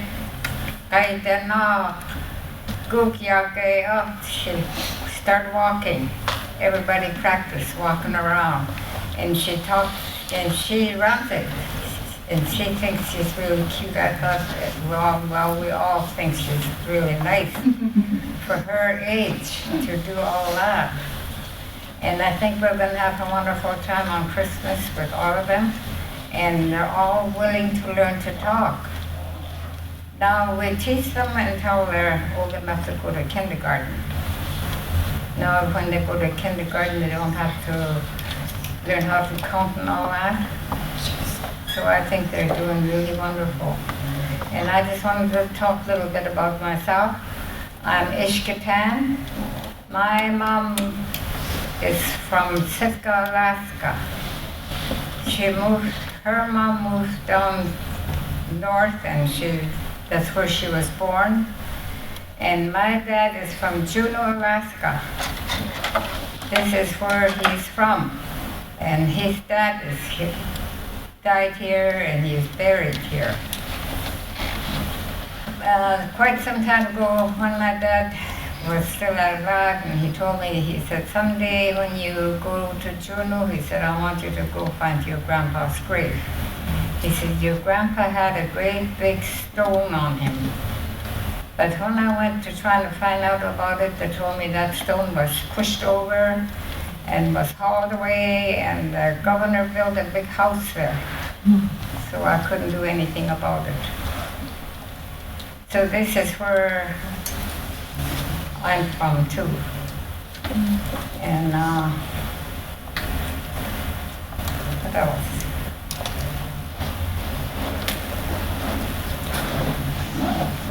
That's about it, I guess I can say. Well, I also taught myself for 2.5 years in Tlingit, and I was at the school. I wanted to carry on, but I couldn't carry on. I had adopted a little baby when she was 6 months old, so I had to quit my job. But now I'm back to it again, and which I'm really enjoying working with the little ones. Okay?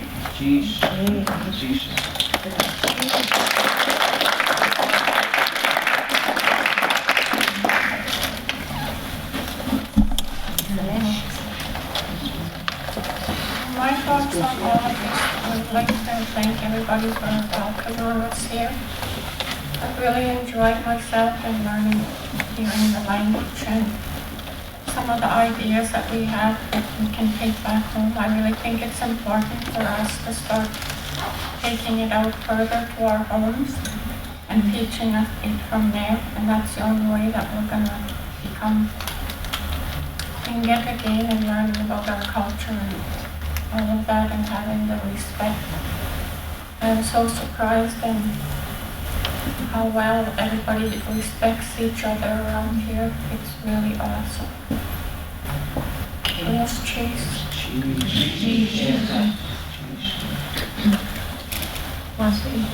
our homes a lot. I mean, it's nice that those things are there. But, And I think one of the things that, the thought came that the funds should just go to an organization and start something that meets the state, and then that pot of money, that's all we'd get from the state. But it's kind of working, the ultimate, what we kind of talked about was to make the state show them that there's a need, just like Lance is working with the representative, so that they make sure they fund those programs. Instead of just starting up another organization, that organization go to other funders, and then it just becomes another organization, but make the state help out with, so that our languages don't go over. That was our ultimate goal, and I'm worried. Will it meet it, and was that the wrong decision? Because it could have gone to an organization. But,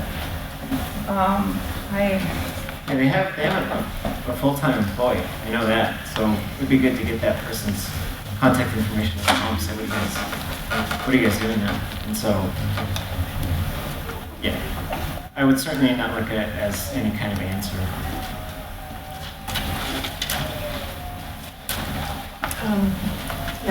I have something I really feel like I need to share. First, I'd like to just introduce myself.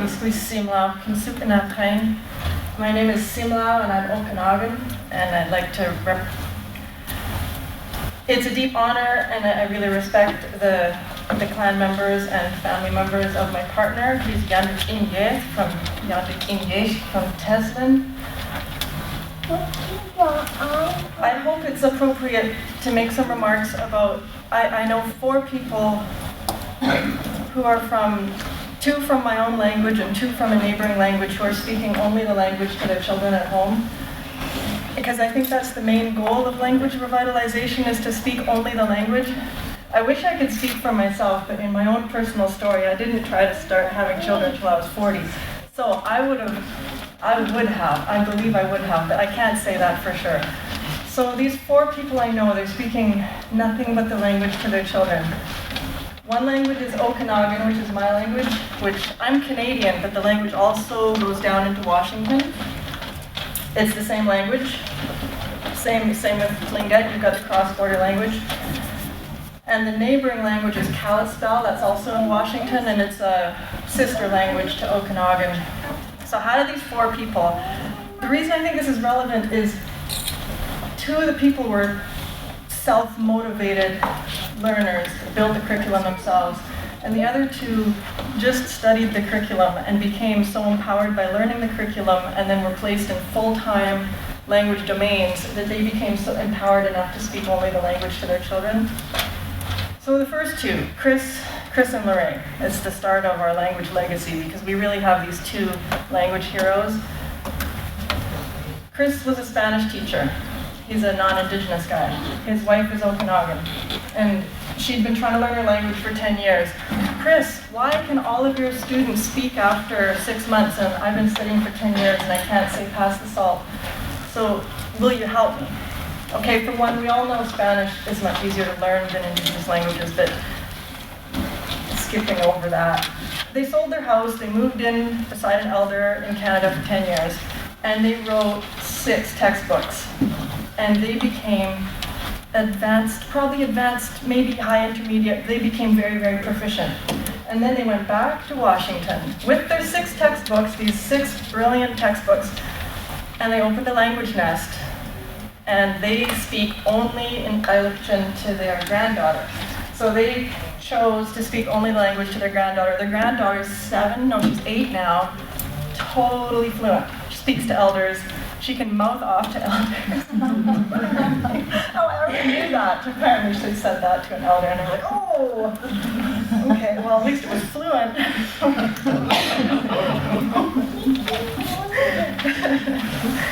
Yeah, I mean, they're raising her in Spokane. So that's 2. But there's something about highly motivated people. We all know these highly motivated people, like they can take any materials, they can go home and they can become self-taught learners, and so that was Chris and Lorraine. Like I know people like Deborah and Hune and Hans, they take the materials, they go home, and probably yourself, you go home and you study. Well, the gift of these 6 textbooks they created is that they can be taught by non-fluent people, and they can be taught by people that aren't highly motivated and geniuses. So Kalispel took the 6 textbooks, totally different language, but the same 6 textbooks. They picked a woman from the community who was a beginner. She's 19 years old, but she was the best in her class, and they said, you're the teacher. They paid 12 people to sit in the room with her for 2 years while she taught them these 6 textbooks, like 5 hours every day, plus an elder with elder immersion every afternoon. This 19-year-old is now, she was a teacher, right? So she was teaching basically immersion. It's been 5 years. They call her fluent. I'm sure she's fluent. I believe it. I believe she's fluent. And she announced at a conference that she's speaking only the language to her first baby and only the language to her second baby. And she was created by these textbooks and by this really nurturing situation where she taught these 6 textbooks. So that's just one person, but one fluent speaker. And someone that was created in a replicable process. So she's teaching these 12 people. And one of those people, I met her at a conference, and she said she's speaking only the language to her baby. And she's just a student in this program. So, actually no, she's a student and she's also teaching in the afternoons in the language nest. So I think that's what it takes. I think it takes these really intensive programs plus a domain where you're working in the language. So I think the language nests are the answer if they're paired with intensive language learning. So if you have intensive language learning with a a small class size. Apparently a class size of 4 to 6 is key. But I like to push it to 12 because I think it's important for people to learn. So when I teach, yeah, I mean, it's important to let them in, but just recognize the most intense learning is from 4 to 6, and that would be great, but we can push it. Thank you for, I felt like I had to share that.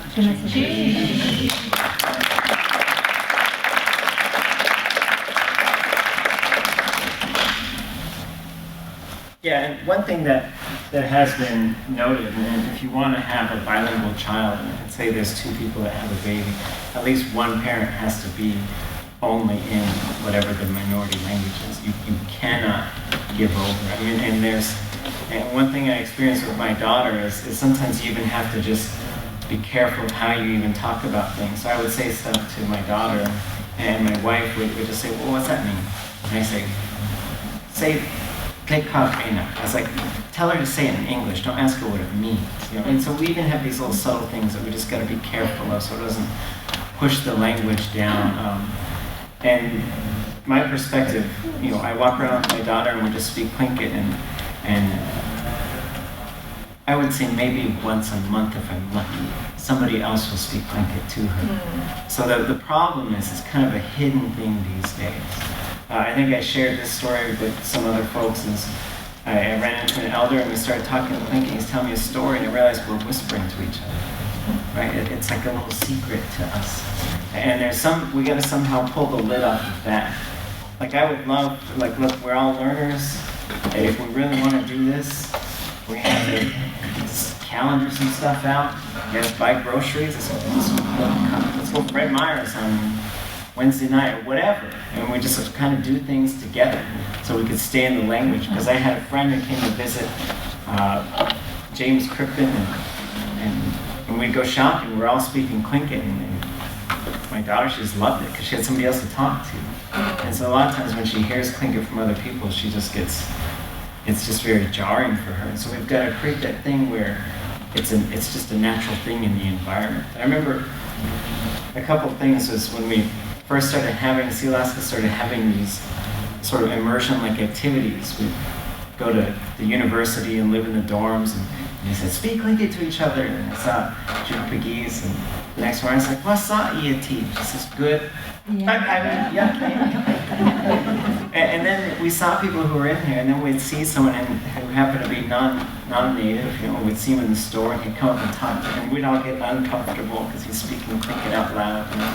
And so, I think in Hawaii, they said, we've got the unwritten rule. If you're Hawaiian, you see each other, speak Hawaiian. I remember I asked my auntie in Casco, you know, when I was really learning Tlingit, and I was really getting excited, and I said, Auntie, do you speak Tlingit? She said, well, I am Tlingit. And that should be our answer, right? That should be our answer.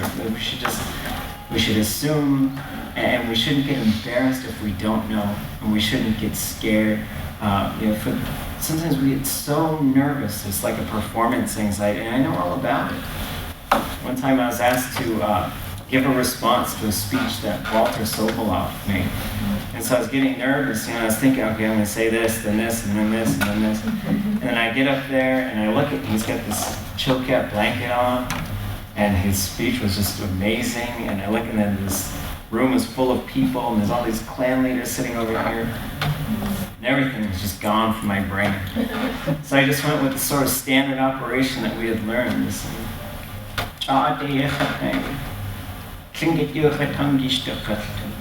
please forgive me, I'm just learning. Never forget it. Herman Davis, he was like, it will be, and then it was fun. And then I just started talking. And so, try to stay in the language as much as you can and create situations where the language lives. You know, and it's very fun. It's very, you know, and you have to become a manufacturer of that space because that space doesn't really exist anymore. But then once we get used to making that space, and I agree with King Steve said earlier, is don't think of it as immersion all the time. Just be immersion. Just be it. Other thoughts, other ideas? We got a few minutes left. Other responses. Leanne, do you have anything you want to say? You've been sitting here all day listening to us. Well, listening and enjoying myself immensely. I think all of you are doing so many things right. It's just delightful to hear. But I agree, especially with the last couple of minutes, that intensive learning and public use is a really important direction to go in. I have friends like Jessie Littledoe in Massachusetts that she's such an outgoing person, and she'll go to a restaurant and she is going to order everything in Wampanoag from white waitresses and loudly, because she wants everybody to see her language and hear her language and know that her language is still around. Now, whether you want to be that rude, I don't know, but it's I think it's an important message that you're saying, that just using the language everywhere and not whispering is very important. There's a program that the Yurok tribe developed in California, where they were working with native speakers for many years, but they actually have lost their last native speakers. And so they thought about what can we do to continue on, and they have some very good learners, like a lot of the people here, and they just decided that what they were going to have to do was to try to find ways to get together.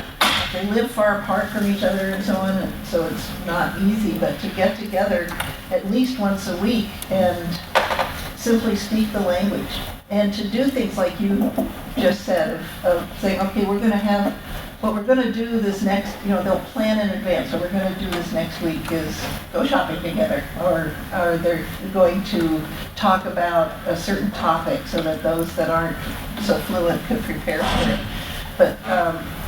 But they're just determined that they have to just keep talking the language, and that the more they get together and speak the language with each other and communicate with each other in the language, what they're forming is habits. They're forming new habits of making the language be their language of daily use. So anything that you can do to get to that point or to stay with that point is wonderful. Sheesh. Not to mention family use is, are you raising native speakers? Yep. You're really bringing the language alive. One of the other things is we've got tremendous resources, but some of those resources were slightly sanitized because they're written by missionaries. So if you went through the entire Tlingit verb dictionary, you couldn't really go to the bathroom, and you couldn't really make more people. So, one thing we're doing is we're going through as well and looking at the collection of verbs that Jeff Lear has. And I don't know how he got people to tell him these, but one time I was looking up something, and I was like, that's not what I'm looking for, but I'm not going to forget that one. Like, you gotta, especially when you're raising kids. Go poop, you gotta tell them how to say things like that, and just, my Uncle Johnny would teach me all kinds of, he would teach me things, and I had to go verify it with Nora or Florence to make sure I wasn't completely saying something dirty. There's two things I want to start wrapping this up with. One, the Samaras and Tessin, which we might consider the Tlingit capital of the world. I don't know what their population is, but there's probably 15 fluent speakers there, and 3 of them are in their 50s. And I got to just talk with them. It was so much fun. When I left there, and I just happened to come back through Southeast Alaska, where there are very few speakers. It was actually really shocking for me to not be able to just walk around and run into people and speak Tlingit so much. I sat in the kitchen with an elder, and we talked for probably 20 minutes. And just entirely in Tlingit, we got done, and she told me in Tlingit, she said, ever since my dad died, I don't have anybody to talk to. And she said, and this really makes me feel good. A friend of mine, a good friend of mine, their grandma she was in her final days, and her brain had switched to completely Tlingit. That's all she would talk the last 2 weeks of her life. So they ran over and they were trying to grab people. Nobody could understand what she was saying. And so we came to her bedside or grabbed Martha Van Heel, and we went over there. And for a while we didn't really know what to say, and she was really kind of drifting. And she thought it was her brother, and she was asking. It was a really hard conversation to follow. But then I just tried to give her words of encouragement. And she grabbed my hand, because I said, we've got to go. And she said, now I know I'm not alone. So I want you to know that this is life-changing stuff that you're doing. You're in there with the nuts and the bolts and the other things, and you might not see it. And I'm sure Nakatlan and the Neoti could tell you, learning a language is very interesting. Because if you learn how to ride a bike, all of a sudden you stop falling over, so you kind of know. But with language learning, it's not that obvious. You feel like you're not going really anywhere, and then somebody says something and you know what they said. Right? Or, it's really interesting the way that it works. But the way that works is if you're always using it. I walk around, I talk to myself all the time. Yep. All the time. I'm in the car, when I get in trouble sometimes. You're supposed to spend time with us, talk to us.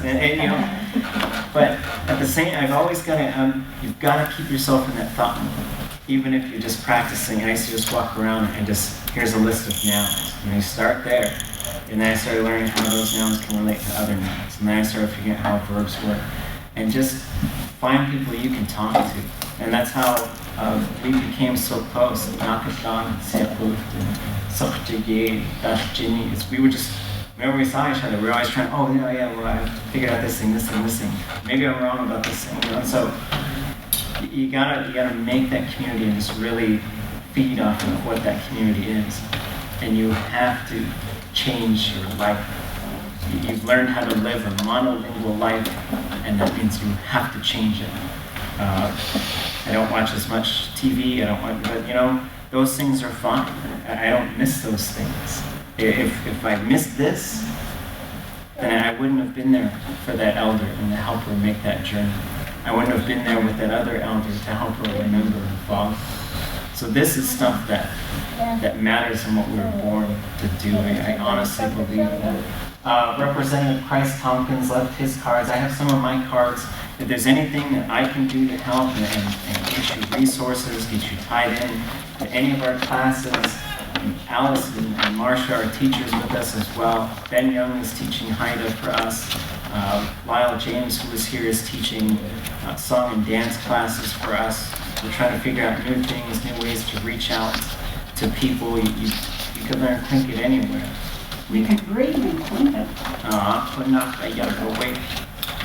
And I really appreciate our elders and our speakers, the ones who put up with our constant questions and attempts to speak.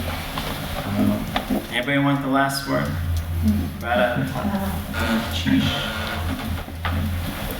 I was going to call you Nakisa. It's okay. I think I called my answer.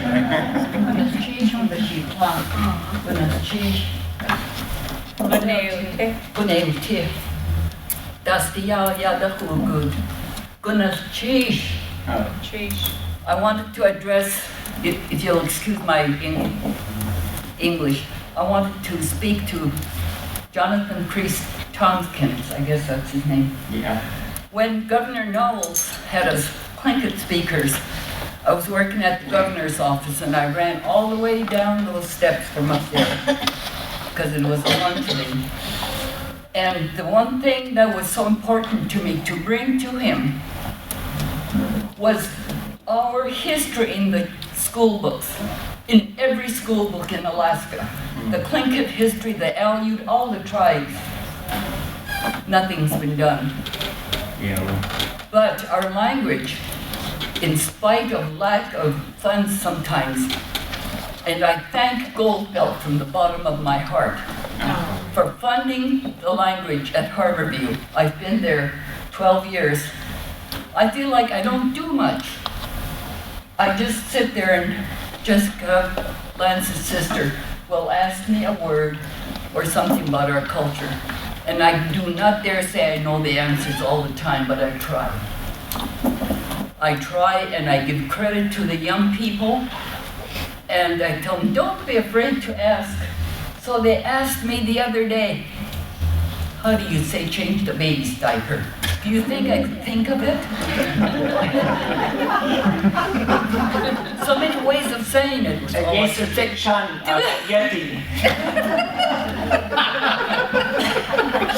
See, and then I go back to where I wiped it out of my mind completely when we were forbidden to speak the language.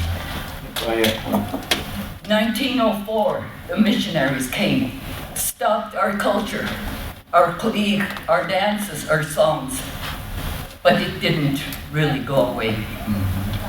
Thank goodness for our elders that didn't really listen. But it's back, and I'm so glad it's back. We are practicing it again. Mainly because I went to Sheldon Jackson. I don't remember being forbidden to speak my language. But my brothers do, my oldest brothers. We used to jump off campus to say a word in our own language to each other. And that was sad. I think that's why sometimes I forget to say the words. I'm considered a fluent speaker, but I didn't teach my children our language because I wiped it out of my mind. We were forbidden to speak our language, dance our dances and sing our songs. I think the missionaries apologized, but I believe they were a little late. No. They apologized to the AMB and ANS. Our elders used to conduct their meetings in Tlingit. They even had a word for amendment. I thought, what's the word for amendment? Atuhajiakwati. I didn't say two.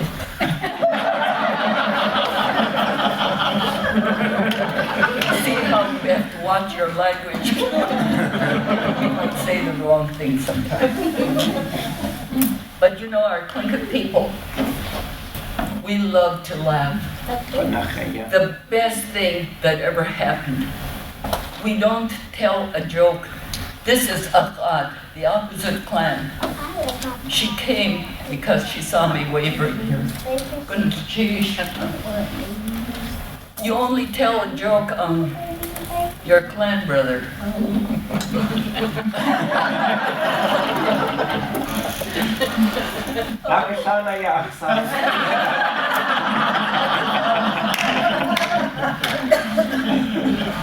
But I really enjoyed teaching the children. Kindergarten through 5th. Sometimes I told, well, what's her name from Barbara Caliente. I said, I don't know what I'm doing there. I don't feel like I'm contributing anything. Don't you ever say that. Just your presence in the school. When our native children see you and you speak the Tlingit language. That's all it takes. And I didn't teach my children. I started to in Seattle, my eldest daughter. I said, goodness, cheese. Okay, Mommy, I'll get the cheese.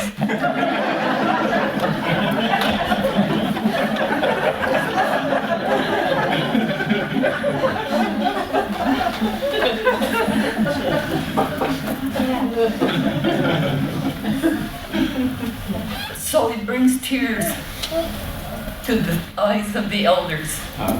The things that they did, the things that happened to our people.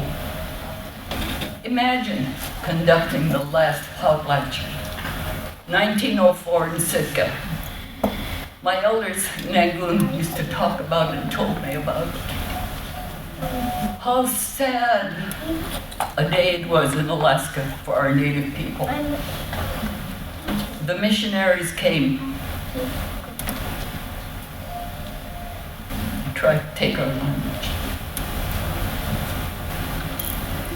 But I'm so glad it's coming back. Our young children, when I first started at Harborview, teaching, they heard me speak. Lift their heads with pride. It's their language they're hearing. And Mr. Martin touched on, a lot of the children don't know their names. So, Nakitan's sister I work with, Jessica, say good. We make up names for them, and that's sad. We send them home. You ask your mother if you're Deshitan Yadi or if your father is of the clan of Kagwantan. You become a child of Kagwantan. Sometimes the kids come home, and if you're a child of white man, Kayadi. That's okay. Yeah, it's Filipino Yadi. They're proud of it. They should be. You're honored. When we danced last night on Kagwantan Yadi, Gusuwo, where are you, Kagwantan Yadi? You come out and you dance. And my elder said, you dance like you're honoring your father. Yeah. You're honoring your father by doing that. You're proud of him. And I think these past 1, 2, 3 days have really touched me to see our young people doing the best they can to speak the language, to teach the language. And I said, don't be afraid to ask. Anytime I can help, anything I can do to help. And I wish Tompkins was still here. How Father Assorgan, addressing Grand Camp A and B ANS, our history, your history, every clan in Alaska should be taught in school. It should be in the history books. When you understand each other and understand culture, the culture survives and it will grow. Thank you.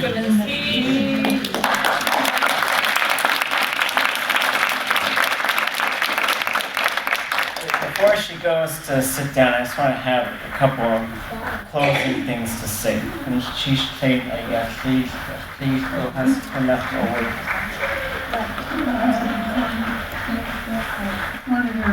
Yeah.